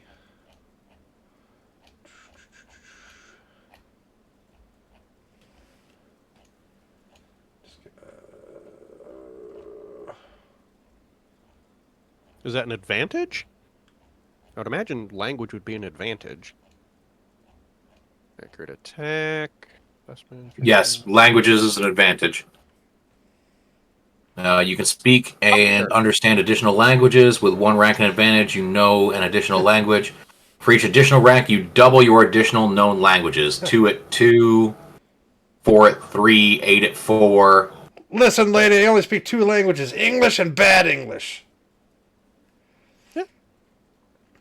Yeah. Corky here knows English, French, German, and Spanish. A skinny, red-headed man most of the time. Stretch wears a green unitard that covers all but his head with protective goggles, both of which move and stretch with all of his powers. Yes, must have stretchy clothing, or else I'm going to wind up having nude. no memories of gaining his powers or when they manifested, or at any earlier than around his estimated age of 27. Corky has worked with the government agency of supers to work on creating a life for himself, not having known any, and helping make the world a safer place with his powers. As a member of Vanguard, Corky has found a purpose, a place that he can call, we can classify as his life and goals. That's sweet. I like Corky. He's Corky. All right, I've struggled through this pizza far enough. Robert, I share in your pain eating this gluten-free pizza, and it's a fucking brick. It's terrible. I tell you that every time I see you fucking grab one of those things, I'm like, it's going to be god-awful. No. The cauliflower pizzas are good. This is a gluten-free pizza crust the woman bought from another store we went to. No, cauliflower is fucking gross, you fucking sack of shit. Juddy, everyone knows that gluten is where the flavor lives. Is that guy here in Flavor Town's? Unfortunately, Robert will die if Robert has gluten. Yeah. Like, Robert has celiac. Like, he cannot have gluten. Stop trying to poison him. Yeah. Telling the Italian about good pizza. Yeah, cauliflower does not belong on fucking pizza. Neither does fucking pineapple. You know why? We went to war with pineapple years ago. They lost. Fuck those people. I'm sorry, you went to war with pineapple? The Italian did. Italy did. Ask any actual Italian. They fucking... most Italians will be fine eating like prosciutto with melon and stuff. I don't personally like melon, but they're fine eating meats with melon, but they will not put pineapple on a pizza. They will tell you it's blasphemy. Okay, for my money, I will say pineapple and ham is fine if it's small chunks and you know it's going to be on there. Only an insane person will just order a pizza with pineapples and not tell people. Surprise pineapple is not good on a pizza. If you know it's going to happen and you're ready for it, it's fine. Dave, you're dead to me. Right there, difficulty class, easy, 0, nearly impossible, DC 40. That'd be fun. I enjoy pineapple on pizza, but no ham. I'm wearing my new Extra Life shirt, and I also got my gold Extra Life medal for 2024 the other day. So now I have the 2023 and the 2024 gold medals for raising over $1,000. Super stoked about that. Forget about it. It's like there's only one type of pizza where you are allowed to eat it with a knife and fork. That's it. And that's a traditional Neapolitan pizza. Any other pizza you do not eat with a fucking knife and fork. If you're eating a Neapolitan, absolutely. The way it's designed is to be eaten with a knife and fork. And if you say Chicago, if you say Chicago deep dish, that is not a fucking pizza. That is a casserole. What about thin crust, where the crust just falls apart and it's just like slop in your hands otherwise? You don't eat it with a fork. Why are you eating thin crust to begin with? That's not pizza. That's a fucking cracker. You're a cracker. Rude! If you're hungry enough to suppose anything edible on pizza is better than no pizza. No, I beg to disagree. I will starve before I eat fucking pineapple on a pizza. I will 100% eat pineapple on pizza, and I'll eat it with a goddamn fork. But if you say knife and fork, if you need a knife for your pizza, that person is poisoning you. That is not pizza. They have given you a foam brick full of arsenic and handed you a knife and fork and put cheese on top. You don't need a knife for pizza. A Neapolitan pizza, you use a knife and fork. If you actually go to Italy and ask for an actual pizza, Neapolitan pizza, you will eat it with a knife and fork. That's the way it's designed. Other than that, you should not be using a fork to eat pizza. I will always use a fork for pizza unless I go to Italy and get a Neapolitan. I'll eat that bitch with my fucking hands. And then I'll I'm gonna wipe fucking them on kick the you in the leaning teeth. tower.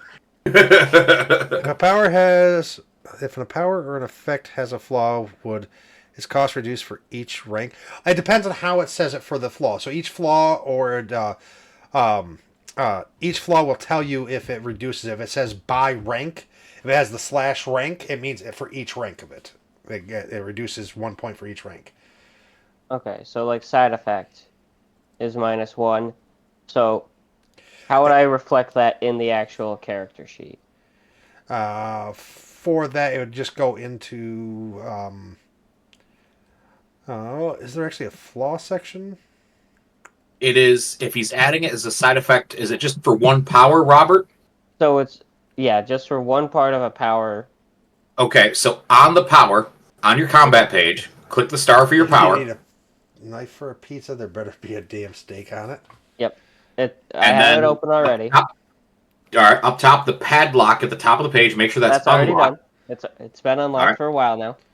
Yep, and then on the effects part, you can click the plus. I think is it the effects part? Yeah, you can click the plus on the effects part, and I believe you can add it there. No, so you have to add it in the variable part. Oh, I'm sliding through to see if I can find it real fast first. See, I'm letting them figure this out because they're the ones building the characters, not me. My job is to run the game. Okay, a question on that regard, Will. Odd or Smith, hidden talent, blacksmithing. What? So how do we get around for our adventures? Okay. Is that something we have to provide, or is that something that that the Vanguard program provides? Again, I don't know if you were paying attention. So you are staying with Dr. Aton. So he has at his disposal. Hey, He does have. I can just explain this to Robert real fast. What was that? Can I get 1 second real quick? Just explain to Robert how to add his thing, because I just found it for him. Yeah. Okay. Robert, on the effect bar, click the green plus. Okay. And then where the fuck did it go? From that, you click variable. Scroll all the way down. It's 3 up from the bottom, variable. Yep. Click that, click the check mark. It adds variable. Mm-hmm. Now, from the green plus next to variable, you click that, and you scroll down, and you're going to have to just look every time S's show up, because it's not completely organized properly. But you go down, and you find side effect, and you click that and add it. And that will auto-calculate the flaw cost into your PowerPoints. Okay. So any other flaws you're taking or any other extras that you're adding, you add from right there into the variable part, and they will automatically adjust the cost per rank of your power.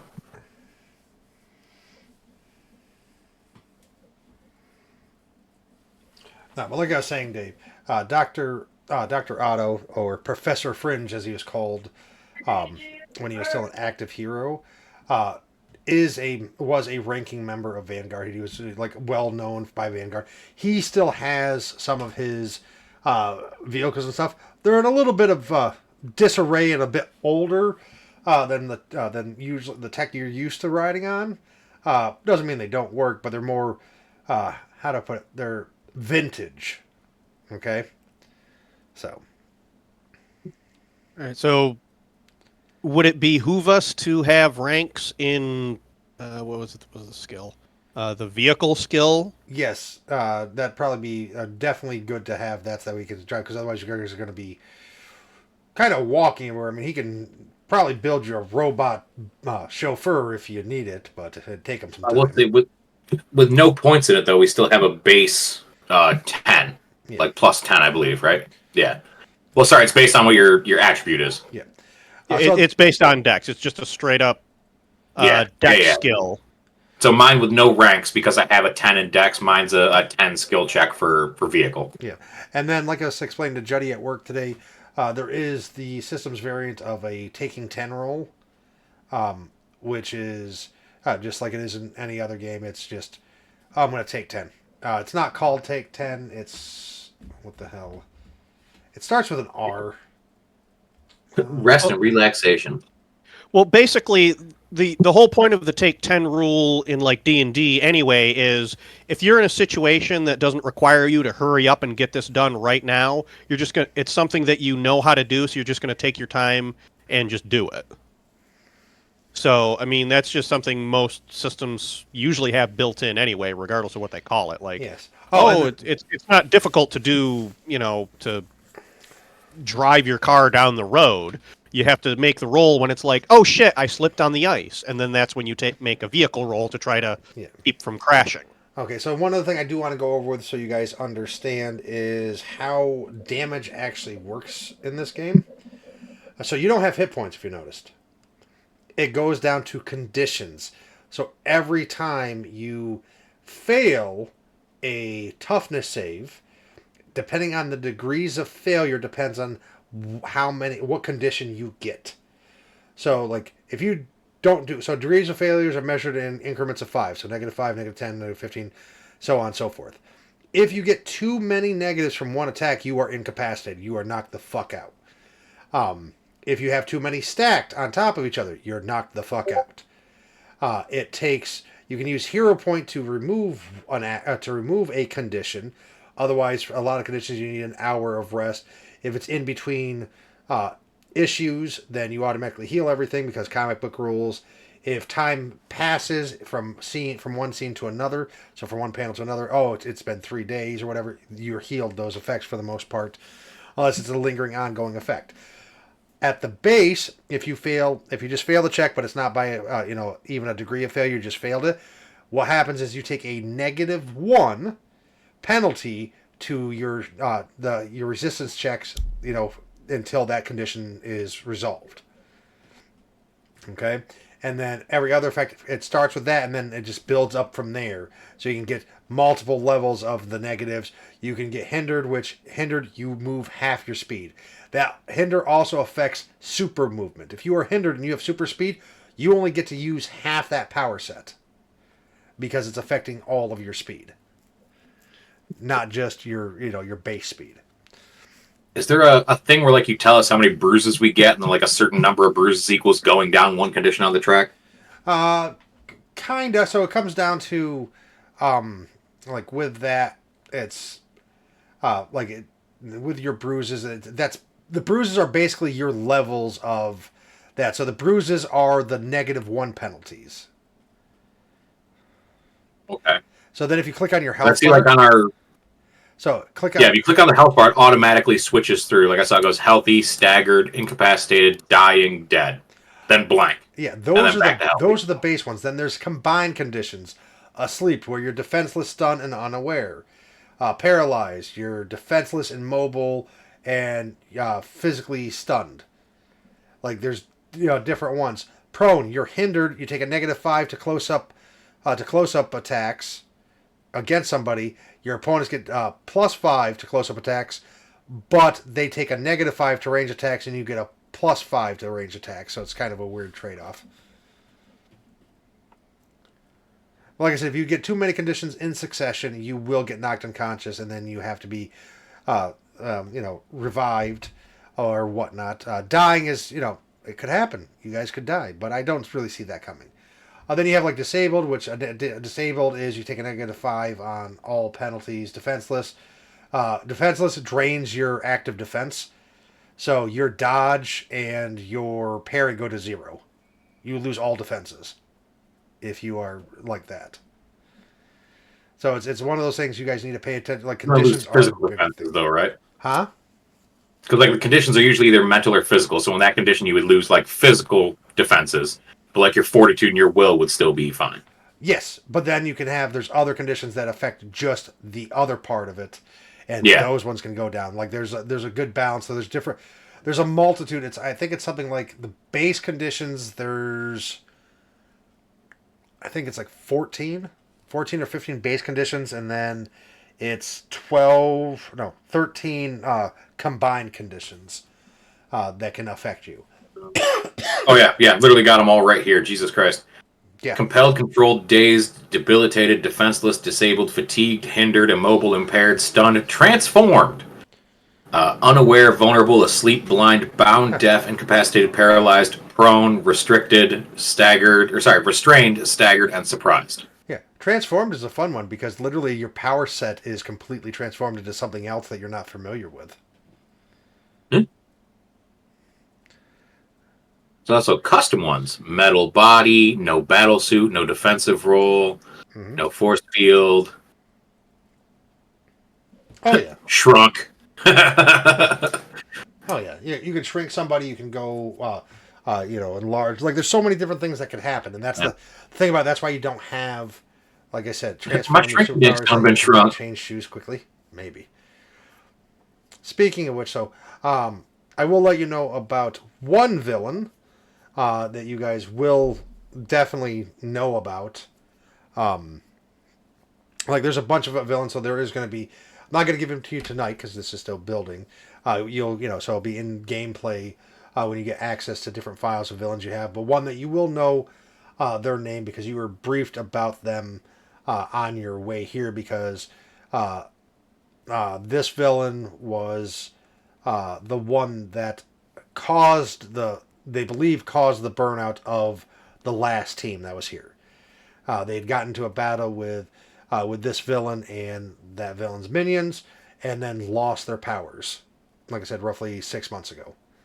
So it's definitely somebody to be careful for, which it is a creature known as a terror bite. Terror bite is a nanite alien tech. They believe that originated from very similar, but not exactly the same.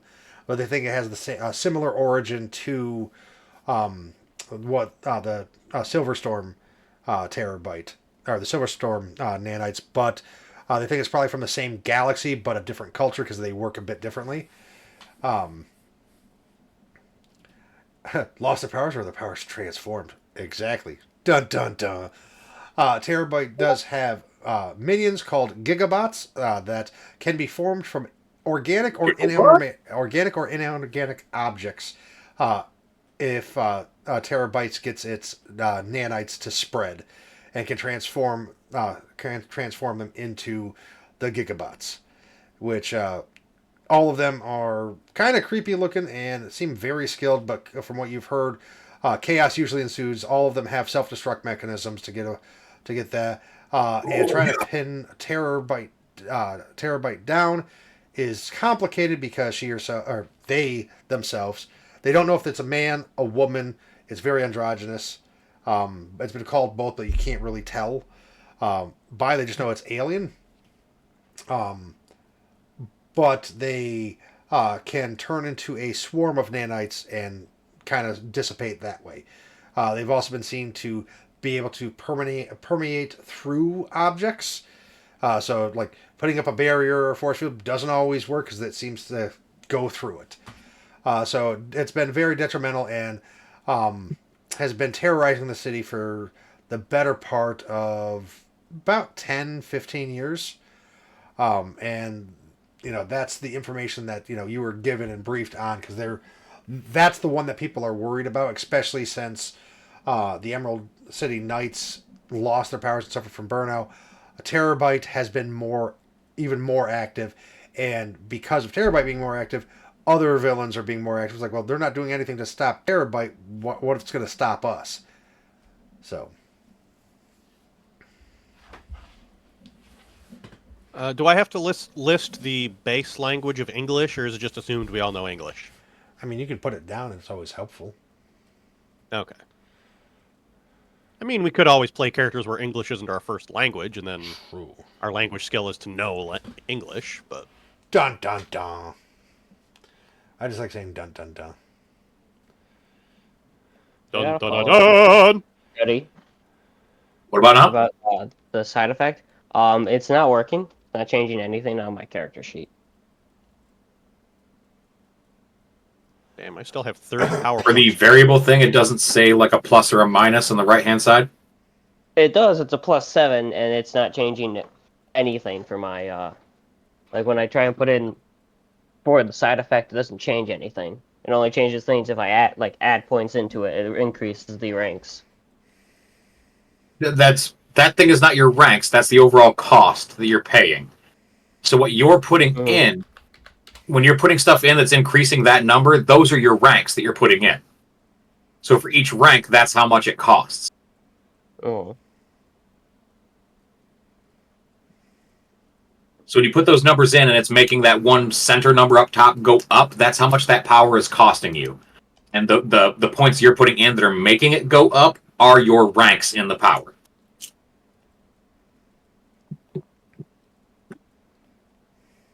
Okay. So like if it costs 7 for the power, if it costs 7 for the power, that means every rank is costing you 7 power points. So at rank 3, it costs 21 power points for that power. Mm-hmm. No, So but you wanted to go to get the side effect, the flaw for another effect, and it says it reduces it. That's what I'm trying to figure out, is how to reduce that cost, because it says it reduces it. It probably is reducing it. Did you put anything else in there that gives it other abilities, or no? I've tried everything. Nothing has changed. No, is there anything in there besides? Is there anything in there besides the flaw? Like, did you put any other extras in or anything, or no? No.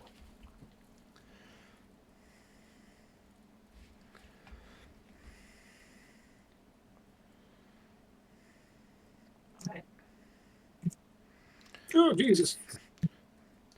Let me take a peek here real fast. Thunder Fist is looking like a brick shithouse. That was the point.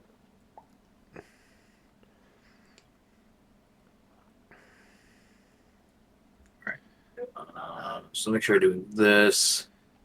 We will add a power. Click on this. Effects.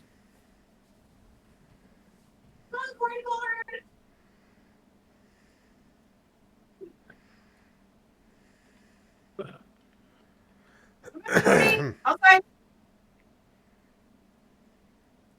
You didn't eat much of that pizza? It is atrocious. Why? Because it's not tastes pizza. like hard bricks. Yeah. It's not pizza. It's like hard bricks. It tastes like the hard bricks. It's not pizza. Combined conditions. Slap silly. Ring in the ears and shock. Should have ducked. Actually, it shouldn't still be 7. Alright. Unlock this.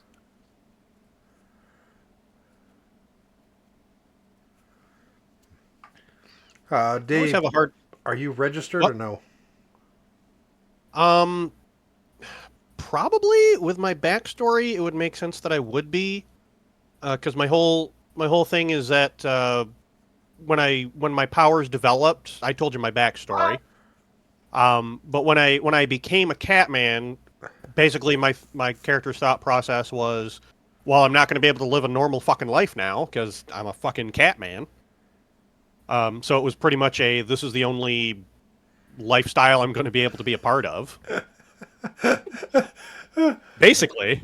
No, I'm not laughing at you. I'm laughing at Evan in chat. Because, like, I have your character sheet pulled up and it says Wildcat and then Alex Owens. And he goes, Ale X Owens. Hidden superpower. Cannot be inebriated by brewed beverages. I don't know. I just used a random name generator until I found one that sounded good.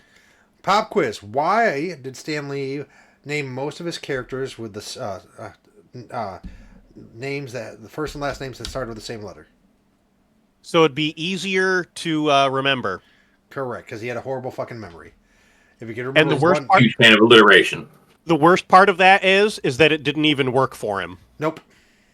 Because fun fact for those listening, Peter Parker's name in his first appearance in Amazing Fantasy 15 was actually Peter Palmer. But then when he finally got around to writing Amazing Spider-Man, he had forgotten that he had called him Peter Palmer, but he remembered it was PP. It was Peter something. Parker. And they just kept using Parker in the Amazing line, and that's his name. There's a fun reference to that in the I forget the Superior Spider-Man story where Doctor Octopus takes over Peter Parker's body Oh yeah, yeah. and becomes Spider-Man. When Peter's consciousness Oh, somebody is said fading away PP. There's inside his PP own on my mind. screen now. A giant PP. Oh no! A giant PP just bounced across my screen. I mean, I like giant PP. I mean, what? God damn it, Dave. What? This fucking man. That's right. I always have a hard time figuring out what my character's weight should be. Hey, Bomber, Yes. just real fast, not to interrupt then. Just hop into my Discord real fast and I'll explain the shit to you again real quick, just so they can keep talking. We'll be right back, guys. Okay. Okay. All right. Yeah, that's what I think you are, Dave. You're a big bitch head. I'm a big bitch head. I mean, I made that emote because Ness called me a big bitch head. The rudeness. Nothing but helpful to that lady, and she calls me a big bitch head. Yeah, so what do you... So, on a different note, because like a lot of the stuff, like I'm giving you just the baseline of that, give you the city map and stuff so you can look at. And a lot of that other stuff will just come as we play because it's more fun that way. But just seeing, hey, this is kind of the city. It's a big metropolis. So, oh, you're on the northern shore, so that's away from the primary city. But what are you looking forward to in this game? What do you want to see in this game, whether it comes to, action, mystery, like whatever? So what are your thoughts on M&M and this iteration of M&M for us? Because you've played... you have played every other M&M campaign we've ever done together, so either you're DMing or me DMing, so I just want to know your opinion from a player's perspective, what you would like to see. I would like to...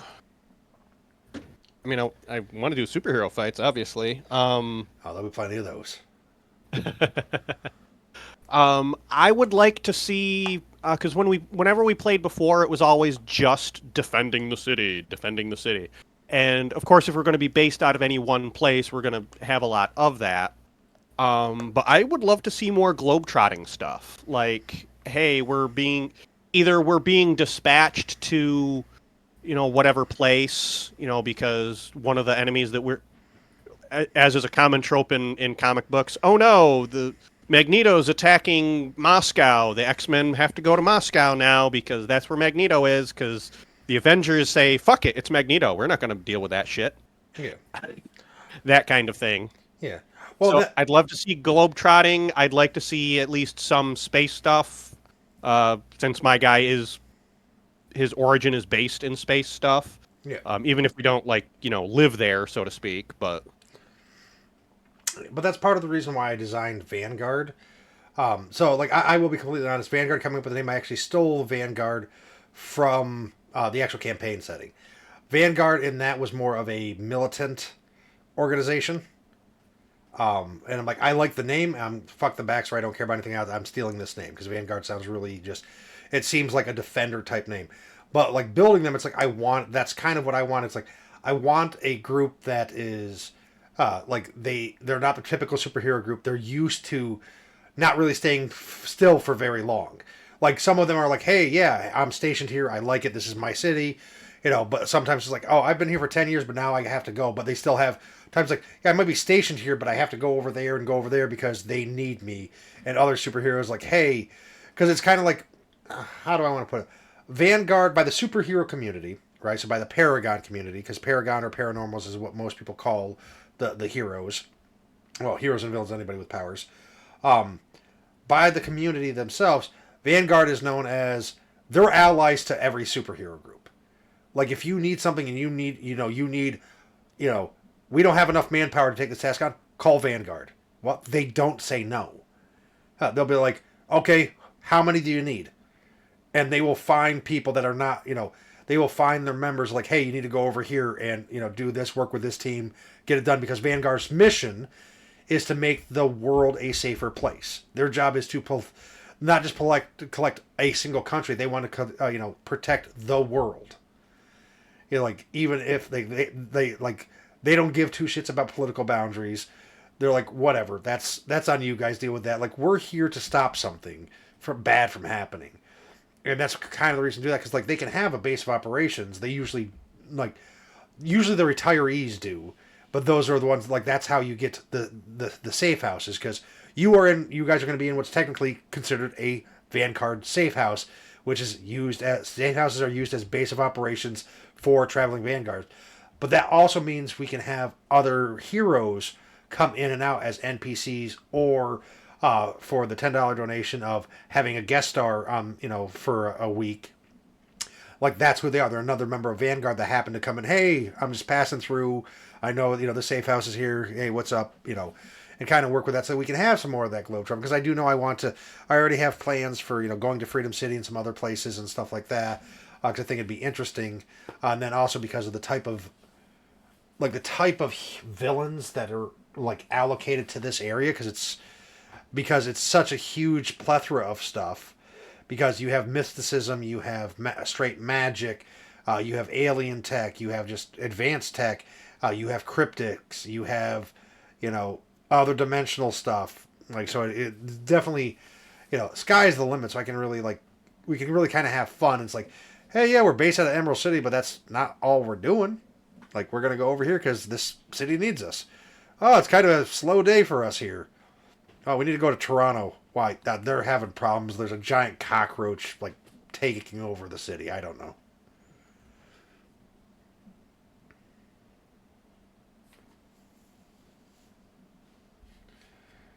But that's kind of where my mindset is. Just having that go on, so that way we can have stuff like that happen because it's really fun. And then also as much as I love having everybody able to play, I'm honestly hoping we get a couple solo adventures. But that being said, even though Wednesday is our primary day, if there's any other day of the week that anybody wants to be one step, hey, can you want to do a solo adventure? Can we do a solo? I will gladly do a solo adventure. Another day of the week if somebody wants to do it because they're like, hey, I just feel like doing something. Okay, what kind of theme are you going for? Because I already have, what is it, I think 5 or 6 quote unquote issues designed up with 2 variants, basically full party variant and then the solo variants. That way it's okay, this is how it works if it's solo, this is how it is, so it nerfs stuff and adds stuff to it. Because honestly, some of my favorite times playing was when it was just me and you doing a solo adventure when everybody else wasn't able to show up. Oh yeah, and it was super fun, and it's just it was adventurous. It was you have the heart pounding action where you need to. You have the investigation. And then you get some of that tongue-in-cheek humor and stuff, and then at the end it's okay, that's not at all what I expect was going to happen, but that's very comic book-esque. You don't know. I've been watching through playthroughs of people's Eminem stuff.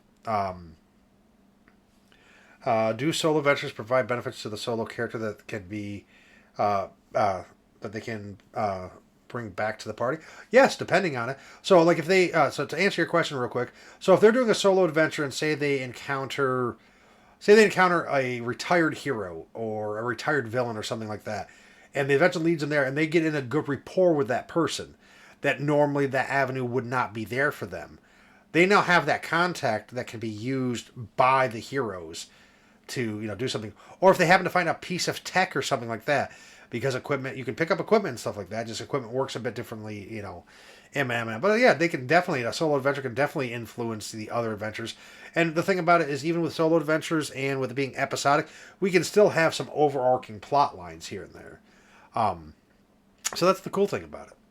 I do hope other people, cash in on the NPC stuff because that's really fun adding more of those. Because like I said, it could be a hero, it could be a villain, it could be the president, it could be a military guy, it could be the mayor, all sorts of things. Those things are really kind of fun. But like I was saying, solo adventures are just so much fun, and things that we can do because you don't really know. And it's going to be fun. And just with the new chaos chart is very comic book oriented, where it's alien invasion, doppelgangers, the random shit, the cliches that you happen to see in comics. So, yeah, when it comes to the solo adventures, basically think of it in the same term of, again, I've been reading a lot of X-Men comics lately. But think of it in terms of with Wolverine. Like he goes off and does like his own thing outside of the X-Men team all the time, and because of that, he has a wider array of personal villains that are just his to fight. You know, Sabretooth, Cyber, Lady Deathstrike, all these characters that just have a personal vendetta with Wolverine. Where when they show up in an X-Men book, it's like, why are you here? Oh, to screw up Wolverine's life. Oh, okay. Well, have fun with that. We're going to go over here and, fight Apocalypse. Yeah, exactly. And it allows for more personal character development with solo adventures too. Oh yeah. Well, and then it's like I said, because there are some of our former NPCs and former PCs that are now NPCs that you're gonna meet.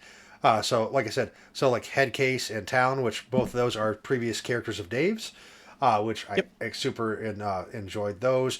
Freefall, which is actually my first M&M character, who's a gravity controller. That has the ability to flight, but he doesn't see himself as flying. He sees himself as falling because that's how his power works. He's like, you can fly. He's like, nah, I'm falling at high velocity, man. Like, this is fucking nuts. And on several other ones that are in there that I have a full list of them that are, going to make an appearance here or there and stuff like that. Like, I've already decided that Headcase with his mentality and stuff took a similar path to what we had discussed, before. But he is now the leader of the Freedom League. Like he ended up taking over as the pinnacle and the front man for the Freedom League. That's what he does now. Over the years from growing up as a teenager, who almost died in a plane crash, and was restricted to was he restricted to a wheelchair and had autism. And then went from there to being ability to control people mentally in a lot of mental type of attacks and mental based powers, and was a completely different person. But over the years, he came into that limelight and took that step to becoming the leader of this organization because it's something that he felt passionate about. Where some of the other heroes met messy ends, didn't really happen. So I know. At least one or two of the other former heroes from different campaigns suffered from burnout. So they lost their powers. One of them did get his powers back, but did not get the powers back that he lost. He got a completely different set when his powers remanifested. And he just like, okay, so now he's trying to figure out this new set of powers that he's not used to having after years of not having powers at all. So just stuff like that, like that's integrated into the storyline. Like Keats Industries was one of the primary businesses from every previous campaign. That is still around, but is now owned and operated by a more of a villainous leader than Dr. Jargo Keats was. Who Jargo Keats was Dr. Techno, a hero in his own right, with his sidekick Nanite, who eventually perished. Nanite is no longer with Keats Industry, has gone off on his own. And last known about him is he was in Europe doing stuff like that because he's staying as far away from Keats Industries as possible. And like I said, Dr. Keats' son, Liam, who had started Ultra Labs when his father was still alive after his father's demise, and Mr. I can't remember what the hell the dude's last name is off the top of my head. Oh, actually, I have the file right here.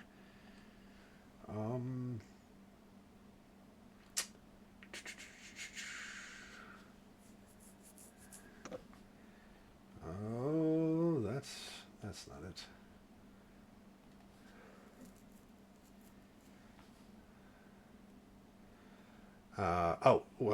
Wilcott Zimmer. When Wilcott Zimmer took over Industries, he's just like, don't like this guy. I don't like what he's doing to my father's business. I'm taking my stuff and packing up. So he closed Ultra Labs in Freedom City and moved to Emerald City instead. I mean, other members that you all of like you might see, Heavyweight, Shifter, some of the other heroes that were around.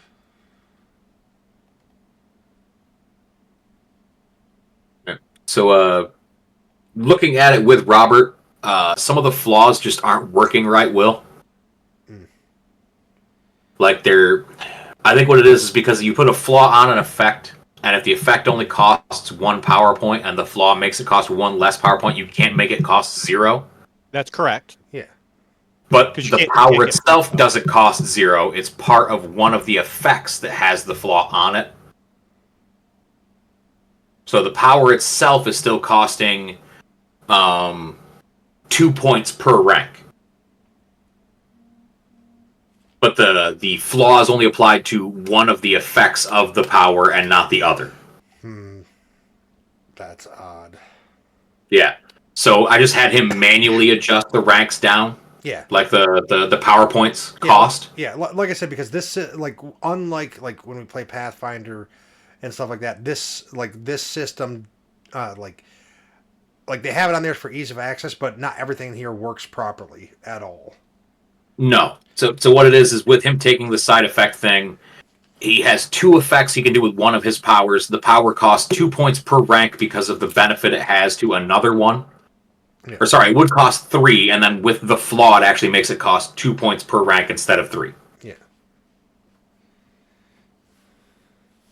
So he has like an electrical blast that has longer range, but when he uses his disable, it has the side effect flaw to it. Yeah. That's understandable. Yeah, but for some reason, half the flaws don't even show up like the -1 in the PP cost. Like I showed him, like the noticeable one that I use does show the -1, but like the side effect one and like one of the other ones we tried clicking on don't even have the negatives like in them for you to see. Yeah. Ness is probably yelling at me because I have her stream open, but I don't have value, and I'm like, oh, 10 stream streaks. So I just click, to show it, then I see her yell at me because I can read lips, and she's like, Grosnick! PP. Did she say that or was she One more sneezing? clarification question for you, Will. Yes. Just want to make sure I was listening properly. For each skill, the individual skill can't exceed 22, right? Correct. Okay, so is The that just total like the bonus. rank, or is that the total? No, your I can't total. just- Your whatever your total Oh, is for okay. your skill, with all bonuses, including miscellaneous modifiers, at its base, cannot exceed that. So if you have something that gives you a temporary bonus, that doesn't count against it because that's not an always on thing. Mhm. So whatever your total is when you look at your skill tree, it can't exceed 24 maximum with everything Okay. added up. Like I said, if something gives you a temporary bonus, that's completely fine because that's not going to be active all the time. It's only during situations. What if your power can give you temporary bonuses? Yeah, that's fine. Okay. Because like mine literally lets me change attributes. Yeah. Like I have I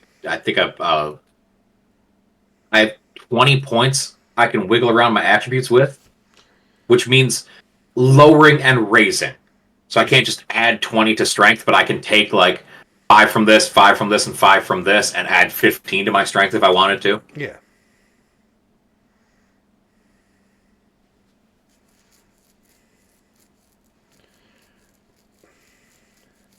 By the way, I pointed out to Pookie that there's an NPC that literally has a slur for a name.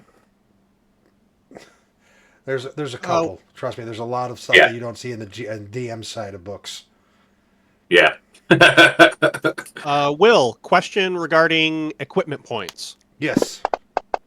Do I have to spend all the equipment points, or No. can I keep some? Can I keep some in reserve for? Oh, we're out in the field, and oh, I happen to have this in my No, utility. you pack. can. That's what equipment is for. So like you can. I will allow you to use it because that is the comic book flair. So you can have it on the field as long as it's within reason. Like you're not going to pull out. I have a Sherman tank in my back pocket. Excuse me. Obviously, yeah. Do you have shrinking? Did you not watch Ant-Man and Wasp? Yeah, I was supposed to say, did you not watch Ant-Man and Wasp? He had a Sherman tank on his keychain. Well, yeah, but he has to spend a hero point for that. Is anybody else He's Michael using the Duck. He doesn't fancy have to dice? spend shit. Is anybody else using the fancy dice, or is it just me and Juddy? I don't know. I don't know how to change it to the fancy dice. So up in the corner under tools, you'll see a dice icon. Click on it. When you open it up, it'll say dice, and if you scroll down, it'll say dice skin selection.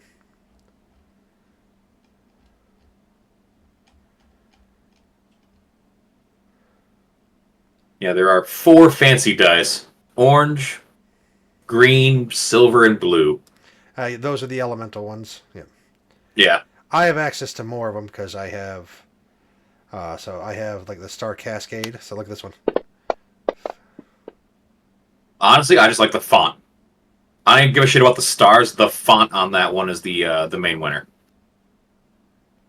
Also, you can make your dice slightly larger. You can make your dice 20% larger.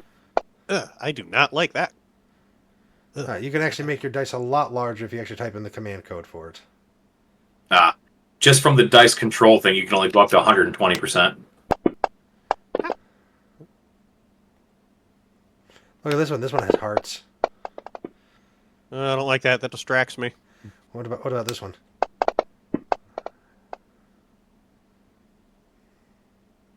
Go back to the star one. I just like the font. Nuclear fallout. Are you sure that's not the Bart die? I was going to say, that's the bio waste die. No. How long have you known me? What is the DM dice of choice that I use? I'm using that one. Magma. I'm using that one. You have a take in your pocket, or are you just happy to see me? Good job. You sure you're using that one, Dave? God Yeah, damn, Dave, that sucks. What? And trying to this look is at what him we like- effectively call pulling a Dave.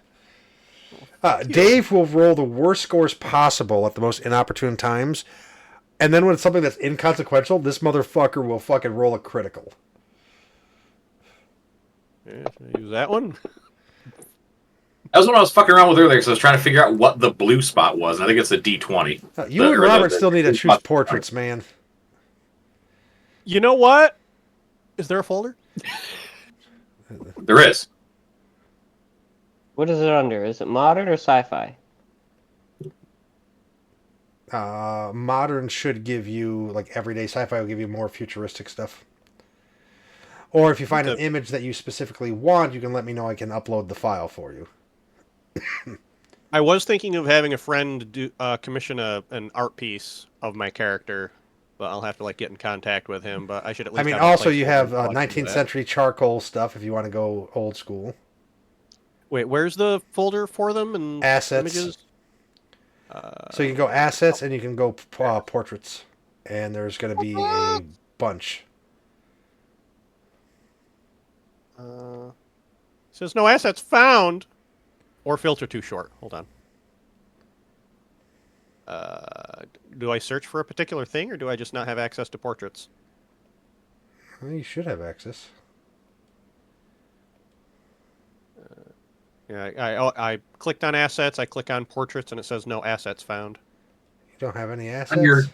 On your character sheet, click on the actual spot where your portrait would be, and then literally there's a spot that says portraits with a green plus sign. You click that. It gives you access to like all the little safes that are the files that have all the pictures in them.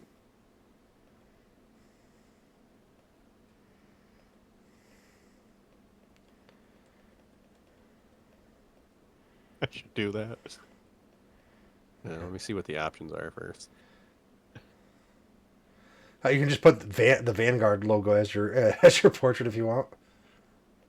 I'm checking to see what there is first. Oh man, all my Buka pictures are still in here. I can make my guy Buka. No. Do it.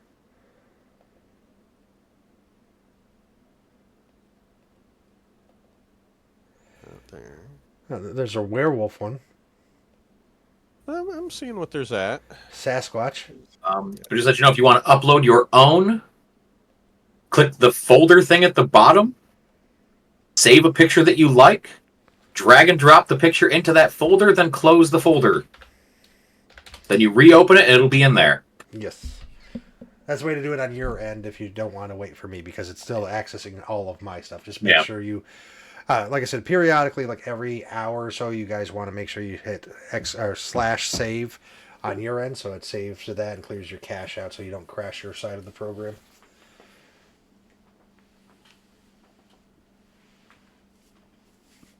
I think I know which image I'm going to use, but I'm just checking the different folder to see if there's Okay. anything So we're gonna better. review Dave's character now. Yeah. I Okay. haven't written in my origin. I still technically have power points to spend, but I can't think of anything else I need/want. You can just put them into attributes if you want it. Buff yourself Yeah, up. that's what I did. Okay, so Wildcat, Axel Owens. Do you need me to fill in any blanks? No, I was bringing up the other ones so I can see how you compare to the rest of the world. So his Oh. strength is best human ever. He's peak human achievement for strength. Stamina, one of the best in the world. Agility, best in the nation. Dexterity, gifted. Fighting, moderate superhuman. Intellect, above average. Well above average. Awareness is gifted, and presence is well above average. So that's not too bad. No, not too bad. Let's see. His dodge is 11, which is between moderate superhuman and superhuman. Parry is a 14, which is high superhuman standards. Toughness is a 6, one of the best in the nation. Or one of the best in the world, I'm sorry. Fortitude 10, moderate superhuman, and will of 9, low to moderate superhuman.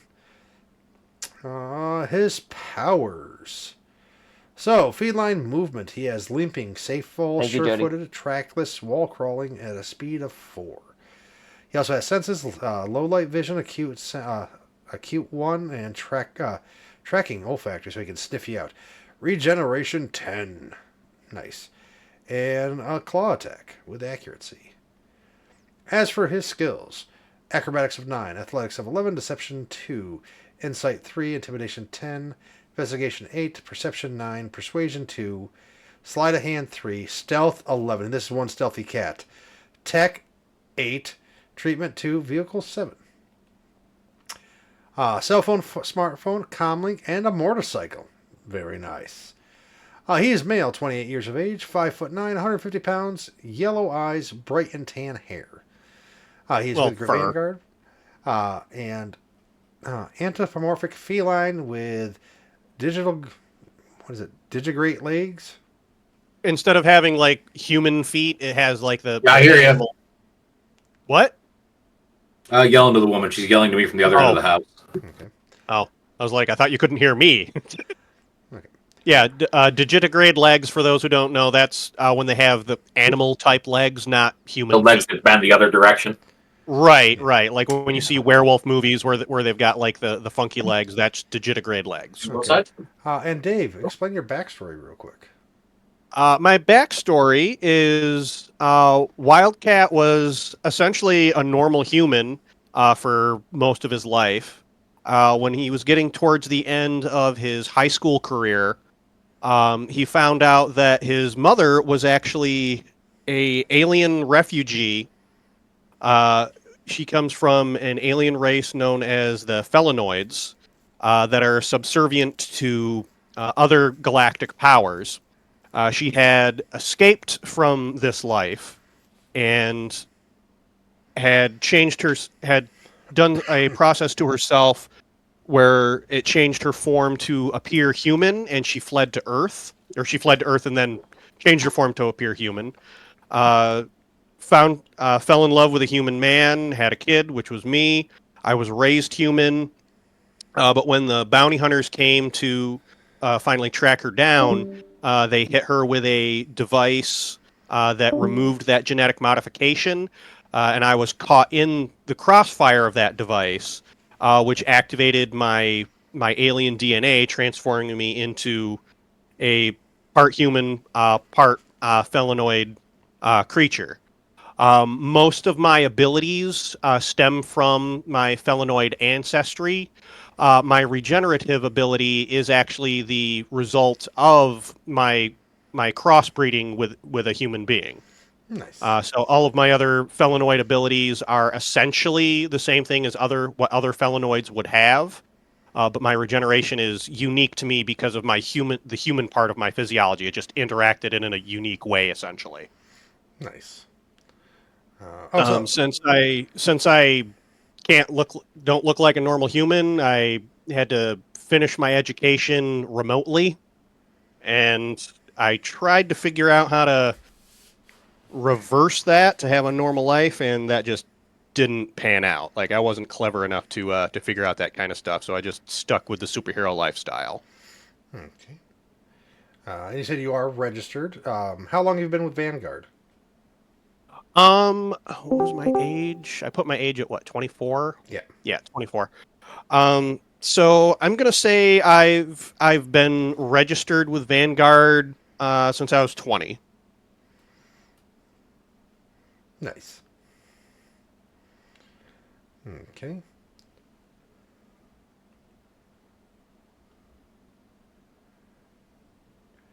Okay, and Robert, we'll go over your character sheet next. How about that, bud?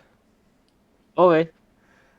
Okay, so Thunderfist, Theodore Smith. Let's see, Strength, moderate to high end superhuman. Stamina, low superhuman to moderate superhuman. Agility, peak human. Dexterity, best in the world. Fighting, moderate superhero. Intellect, best in the nation. So he is extremely smart. Not only is this man tough, he is smarter than the average bear. Awareness, best in the nation. Presence, best in the nation. That's very impressive.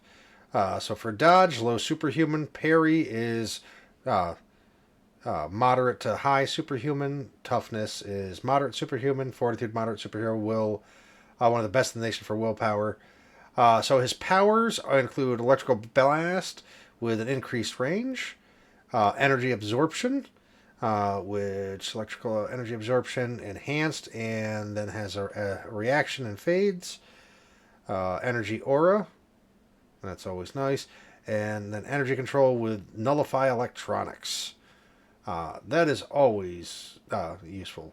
As for attributes, 11 in acrobatics, 21 in athletics. This man is a machine. Deception 7, insight 7, intimidation 13. Yeah, he is the powerhouse of this group, by the way. Investigation 7, perception 9, persuasion 7, sleight of hand 8, stealth 9, technology 11, treatment 7, and vehicle 10. Having treatment is very good because that helps you heal other people's statuses. So he is a male, 32 years of age, 6'2", 220 pounds, blue eyes, brown hair. Let's see, dark gray bodysuit with a blue lightning bolt on the front. Wears a dark gray eye mask. Nice.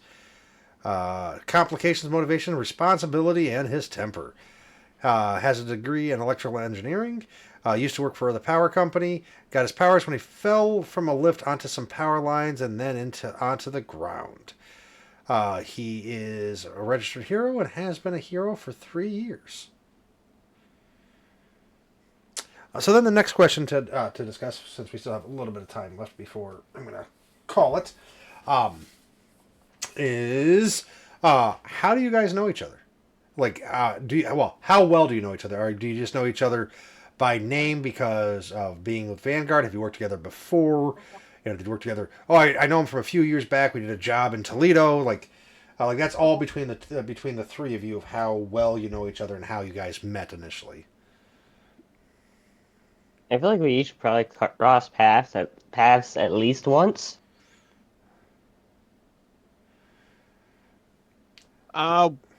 Juddy, how long did you say you've been active for?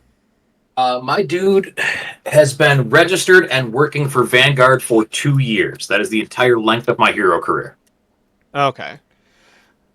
Yeah. So And I'm sorry. And how long did you say, Robert? 3 years. 3 years. So I've technically been working with him for the longest. Oh wow. Yeah. Robert is the oldest character. You have the longest hero career out of all of us. For all we know, you could be the oldest, but who's to say? Well, yes, I did say I got my powers at the estimated age of 27 because I legitimately have no fucking idea how old I was. Right, exactly. For all we know, you could be some ancient alien device with sentience or something. Named Silly We don't Putty. know. His real name is Silly Putty. That's his real name. It's Corky, you son of a bitch! Son of a bitch! This is some bullshit! I need to watch that show. That's a good show.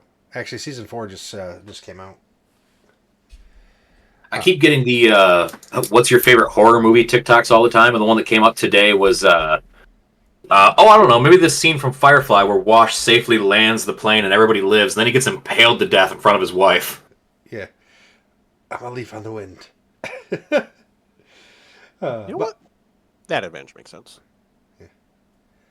But anyway. I'm willing to say that I've literally worked with you, dude. Like, I don't know how long you guys said you have worked with.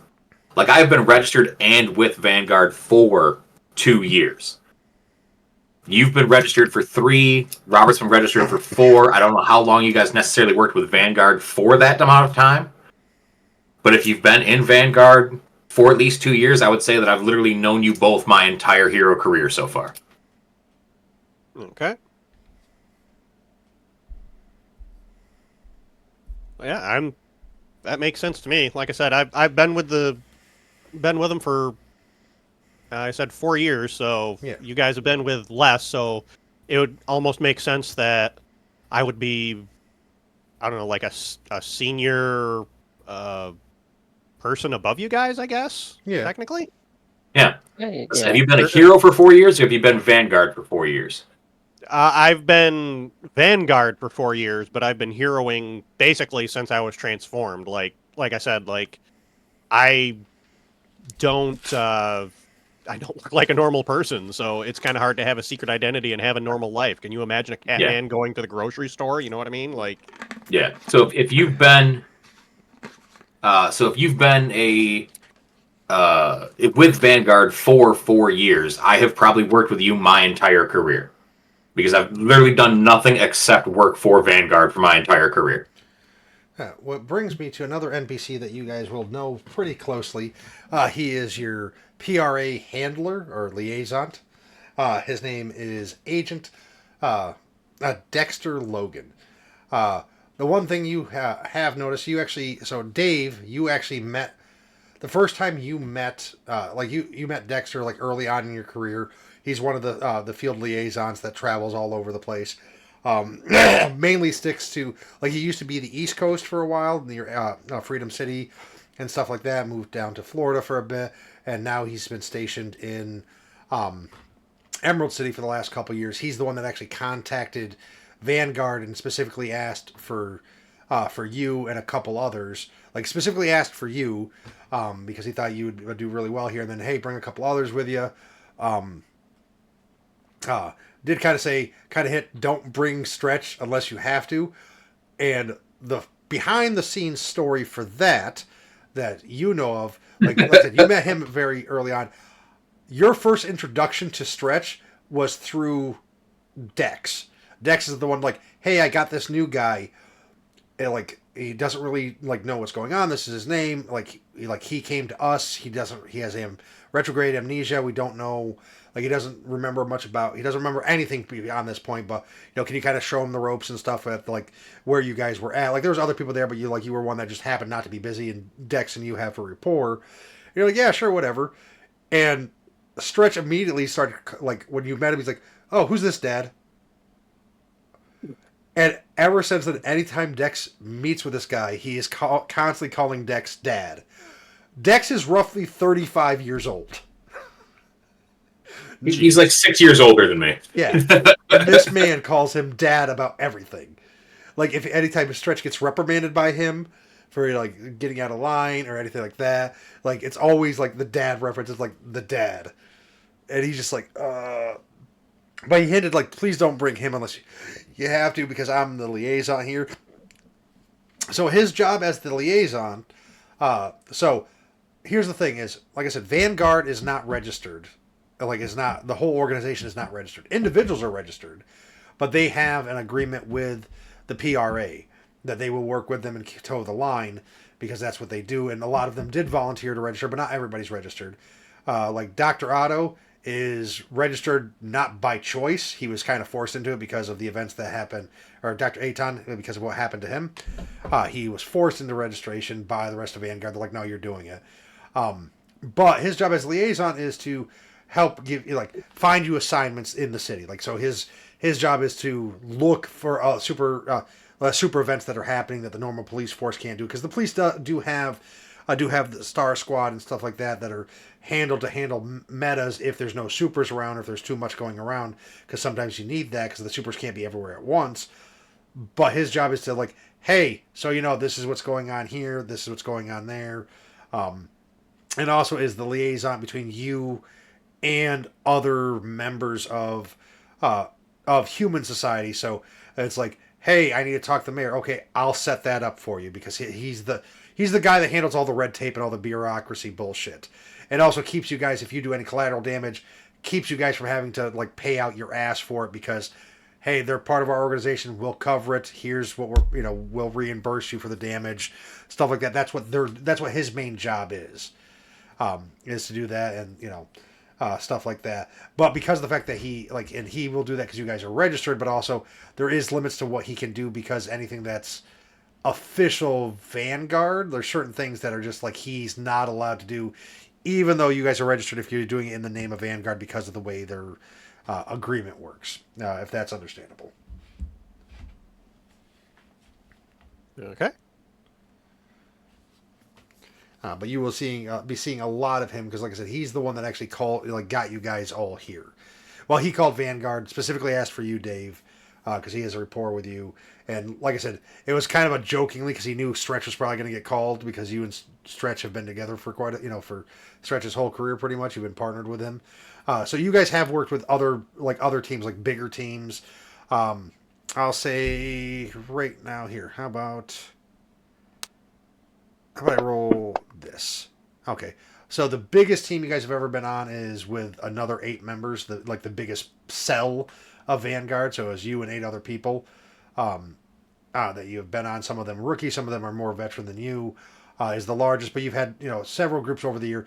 Usually, for the most part, like the longest you've ever stayed in like one place is probably about like 3-4 months before you move along to anything else. So you guys are actually used to globetrotting.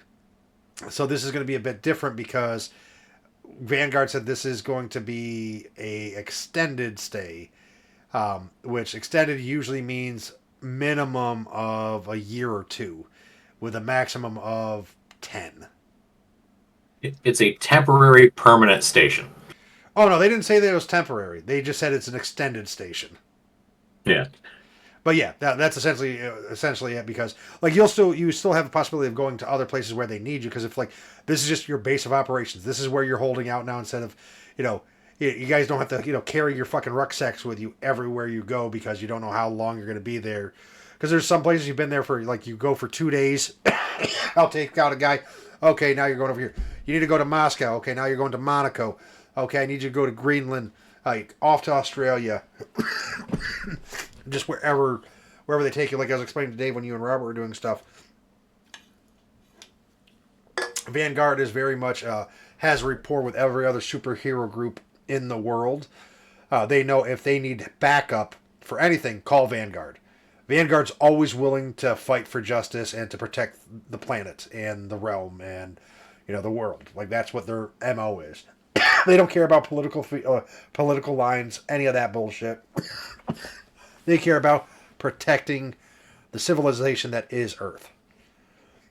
I mean, that being said, some of them can be very political and can be political activists because they're trying to get the world to see, how about we stop this government and just start a world council? How about we just start one fucking super government and stop this bullshit? But like I was going the other way with it. Aren't there villains? Isn't there straight up like a Klans member that's a villain? Yeah. Like right out of the book? Yeah, I thought so. Yeah. Well, there's villains for all different types. Yeah. But I definitely think your characters are pretty damn cool. And I think that's where we're going to end it for tonight. All right. Just so you're aware, if you wanted to like get with me later to like figure out if there's other things we need for it. Yeah. I'm still technically 19 points shy of the PowerPoint total. Yes. And I'm not sure what else I could bump up or I'll actually add or anything like that. So I'll probably look at it tomorrow at some point. Just go over it in detail and see, and give you some suggestions and pointers of what I would do. Because you know how my brain works when it comes to actually building a character. If I focus on building a character. definitely do that. But before I do go over to the just chatting screen and stuff, Robert, you and Juddy, I want to ask you the same thing that I asked David. What do you hope to see in this campaign? Robert, because it's your first time playing M&M with us. Juddy, because you have played multiple M&M campaigns with us, and you're a huge comic book nerd, so I'd like to know what both of you, your take on what you hope and what you want this campaign to be. I would like to see some form of overall arcing story, but not in the foreground. Like literally, like the first season of Supernatural, where it was like villain of the week kind of shit. Yeah. Basically that, but maybe once every 10 missions we wind up fighting against the exact same fucking dude or like team of bad guys. Yeah. And they've got shit brewing in the background that we're unaware of, that isn't in the foreground of the entire campaign, that'll keep coming up. And it'll it's getting to a boiling point eventually, but we're not locked into just that one storyline. We can go have daily adventures. Yeah. I can agree with that. Along with that, I wouldn't mind like cutaways, like maybe our characters don't see a scene, but you describe a scene of like the villains talking amongst themselves or something like that. I was already planning on doing that. Okay, with cool. that, there's two ways I can handle it, because I can either mute the mic so you guys can't hear me and only the chat can, or like I trust you guys enough not to metagame, because I can just like say it's just like, okay, this is what's going on, like this is from from the villain's perspective, or from like another, not even necessarily the villain's perspective, but sometimes like a friendly NPC or an indifferent NPC, like after you leave, like you go to intimidate them or something like that, and it doesn't really work, or they're just like, oh, then you walk away, and then they do something that's just like, oh, I can't fucking believe that, that's just bullshit. I don't like that guy. I don't know. I always imagine shit behind your back. Yeah. I imagine a lot of scenes like that being like when you have a cutaway where there's like to the audience's perspective, it's a guy in silhouette in front of some screens and he starts monologuing. Like we don't hear the monologue, but the audience would hear, so you have defeated my first minions. But soon my real plan will come to fruition. Wahahaha. I don't know why in my head it was immediately like the meeting, like the council of supervillains. It was like, meanwhile, across town at the Hall of Injustice. And in my head, it's the same exact thing every time. Solomon Grundy want pants too. I can definitely see that too. Okay, so what do you think, Robert? I guess kind of similar, but not quite the same, is maybe a slight focus on a certain like hero each session. Not like a major one, but just like, here's the main character, because most comics are like, here's this person, and here are his helpers who are kind of there, but not really. It's not really their story. You know what I'm saying? Yeah, so You want to do like a Batman Brave and the Bold kind of thing, where we're like, we're the main characters. I've never seen that, so I'm going to take your word for it, Jetty. Yeah. It's a Batman series of comics where Batman's the main character, but every single comic is him working with a different hero that's getting like a light shined on him that normally doesn't get it. Uh-huh. So like this week it's Batman and Animal Man, and then next week it's Batman and Hawk. Shit like that. We could go work with other established heroes, seeing like we're lower on the totem pole than they are, but we are the main characters of our story, and we're just kind of jutting into theirs and bringing them along, kind of thing. Or even like within, because there's 3 of us, and not everyone's going to have time in the session to develop their character or show what they can do or anything. Yeah. So like, not like a taking over the whole session, but like just one person getting a little more focus than the others. If you, like a particular session, the subplot, like there's still the main plot of we have to stop Captain Destruction over here, but the subplot is that Thunderfist is really trying to just hurry up and get through this so he can go on that date with that hot girl he got her number at the coffee shop. Yeah, and then, stuff like that. Yeah, well, then also like when you and Juddy were like stepped aside to talk and stuff, like I was talking to Dave, like I said, I'm actually kind of looking forward to some solo missions too, because I've had some of my most fun running a solo mission. So that being said, like I said, Wednesdays are always going to be, It's always going to be M&M day. It's ready to roll day. Like it's RPG. If at any point during the week anybody wants to do a solo adventure, like at any other point during the week, let me know, because I will make time to set aside an hour or so, an hour or two, and like we can do a solo adventure, where it's just like, oh hey, this is going on in between this, and then because each issue could go, could be just several days, weeks, or whatever, in between, depending on how we do it, because that's the good thing about comics, because time doesn't really matter in comics as much. As you know, but like we can do that too, where it's just like, oh hey, or like if like say like there's one day when like Dave and you, Robert, decide, hey, we want to kind of want to play Eminem. Hey, Will, you want to run a session tonight? And it's like a Thursday or a Friday, and as long as I'm free, I'm like, yeah, sure, we can, and like Juddy's busy. Like if it's a Friday, Juddy's busy, doing whatever, or like Saturday when he's playing Digimon or whatever the fuck he plays. Oh, he's not going to be available, we'll play. Or like if Juddy's like, hey, I want to, I got the itch to do something. Let's do it. I already asked the others. Nobody else wants to really do anything. They're busy or whatever, or just not feeling it, have to work, whatever's going on. And we can just, do that on other days. And those are just like special, those are like special issues. Yes. Robert is sick and Dave is still asleep and won't wake up. It's time for Stretch to have a villain arc. That would be fucking weird as hell, but super funny. I'm going to cover Wildcat in shaving cream while he's sleeping. Oh no! I would like to see, especially with a superhero campaign, it feels like it makes more sense, especially since we can also like have those solo adventures. I would like to see that not every session has to be always the next day. Oh yeah. Because if every session is the next day, and the next day the world is in peril again. Yeah. It seems like people would have a lot of like issues. Oh yeah, well that's why I said there's going to be time jumps, because in comics time don't. Yeah, that's proper English right there. Time doesn't necessarily mean the same thing as it does in other games, because 3 weeks later. Yeah. Later that well, week. Way to go, Dave. You just talked yourself out of having an amazing Spider-Man arc. Hey, there are plenty of times when Spider-Man's just spinning around the city and he's all like, all I can find is a couple of muggers. Like, oh, this is boring. Then I was thinking like the one long day one or whatever where he winds up dying. That's one more day.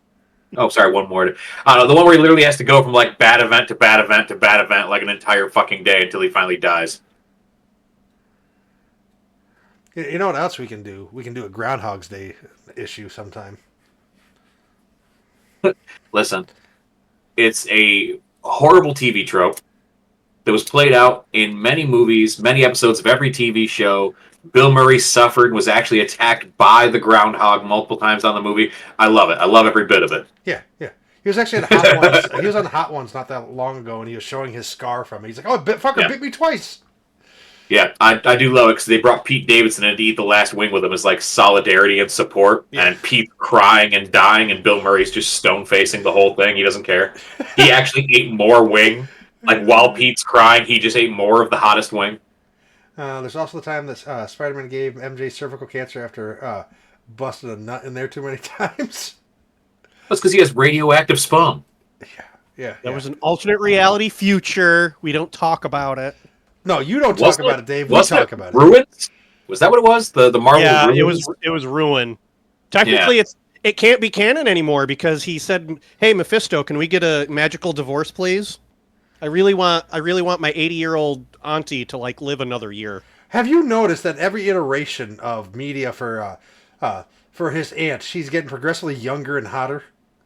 Like, when did that fucking trend start? Like, I'm just like thinking back, like, she's supposed to be this old bitch. Like, what the fuck is happening? Well, if you think about this, though, that's something that never made sense. If he's like starts off as like a 16-year-old kid, why is his aunt like 80 years old?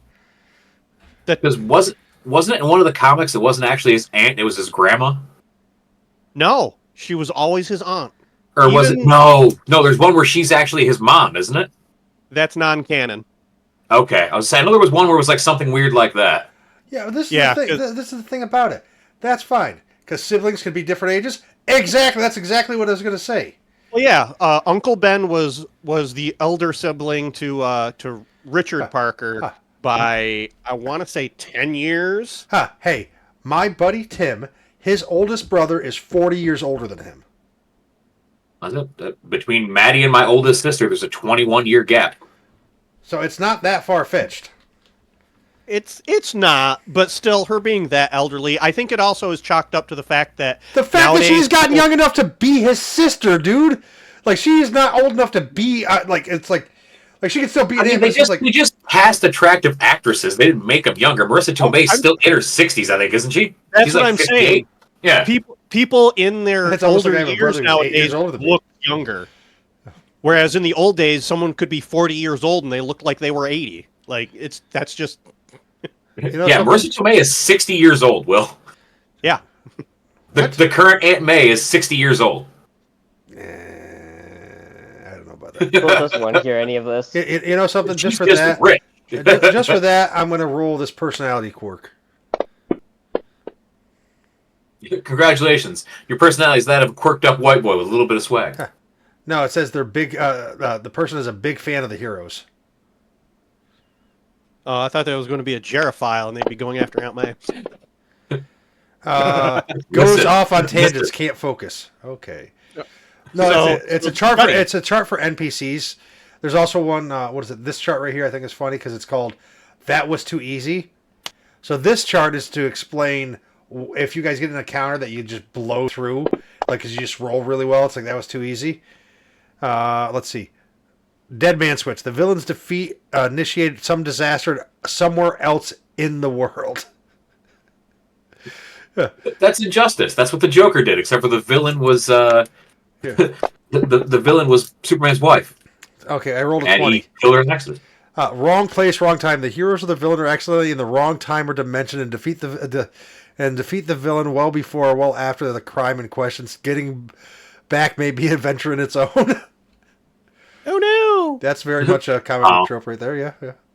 That is not what I was thinking. You said wrong place, wrong time, and I was thinking like we bust into a Wendy's. Like we just got a call. Machine Man's robbing the hold on. bank. Go get him. This one We is just called a burst into a Wendy's, kick the register over. This is called a verbal quirk, and it says if you need a memorable hook for an NPC. It just says ... You know. And that's it. That's the only thing the guy says is ... You know, and just walk away. Oh. You know. Oh, speaking of which, That's almost as terrible as the lead up of like people who say I'm not blank but, which means they are that. You know, kind of seems along the same lines. absolutely,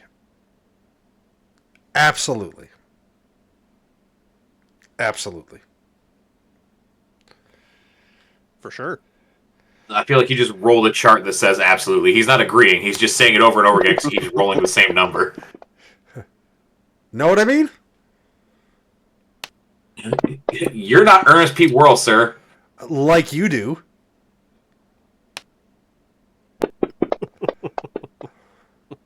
Quiet.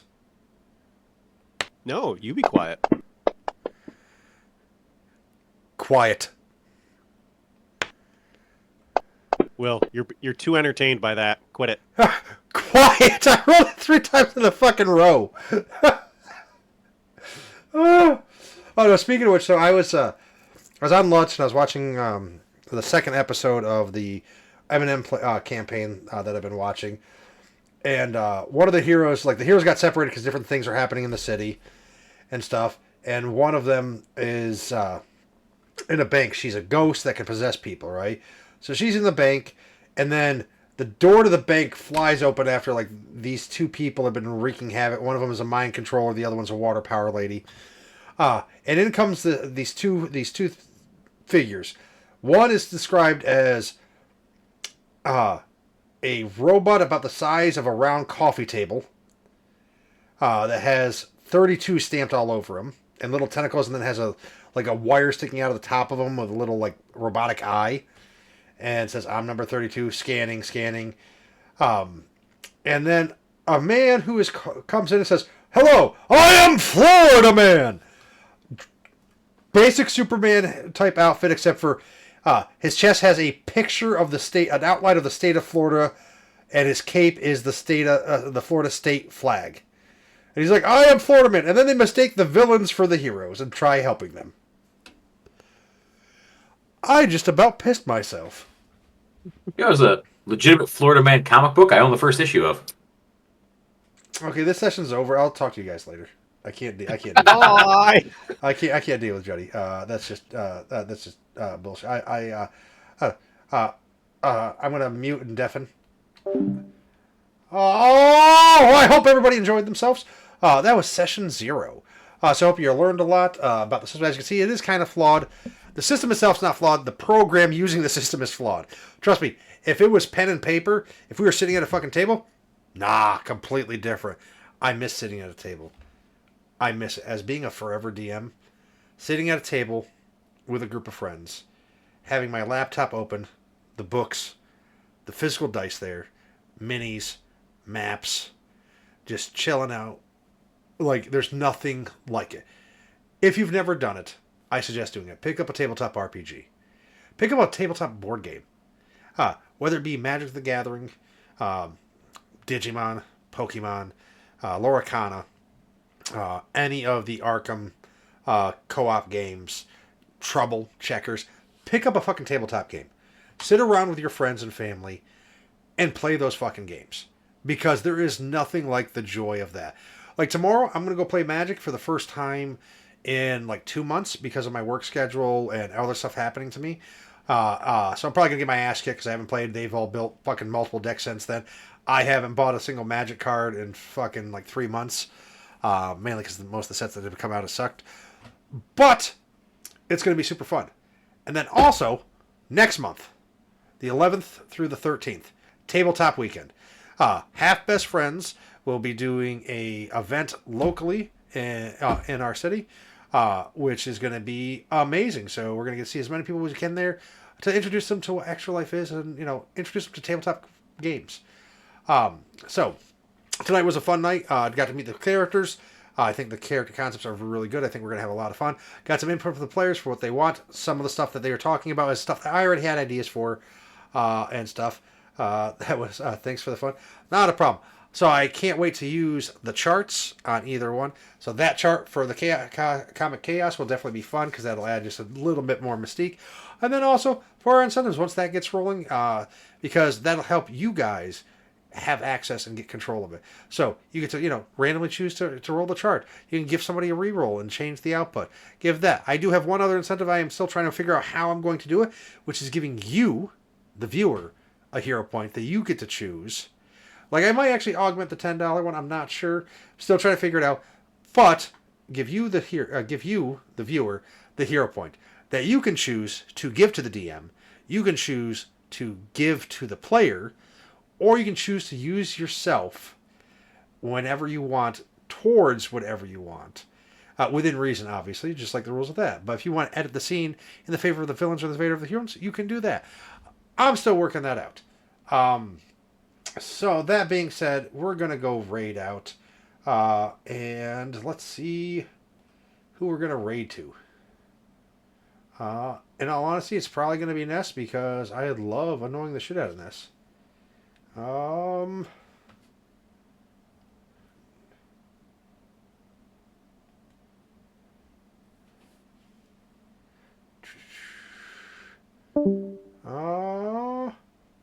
Let's see, Ness or Danny. Actually, I'm going to raid out to Danny because I have not raided out to Danny in a minute.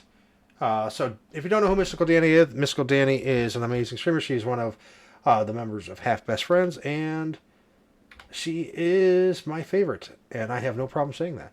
I love Danny to death. She's like a daughter to me, in all honesty. She was one of my co-workers. Well, she is a co-worker, but she was my partner in my areas for a while. I taught her a bunch, and I love Danny to death. She's super great. Love her tattoos, her personality. Her cat's adorable. And go over. She is playing Repo, R-E-P-O. So go over. She's playing with Captain Jim. Go over. Tell her where you sent from. Tell her I say hi. And have a good night. I will see you when I see you.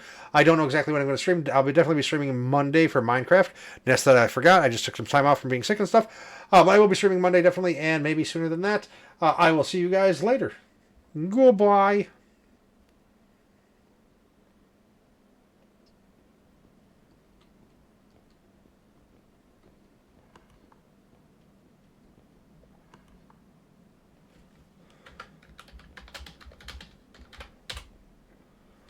You found it.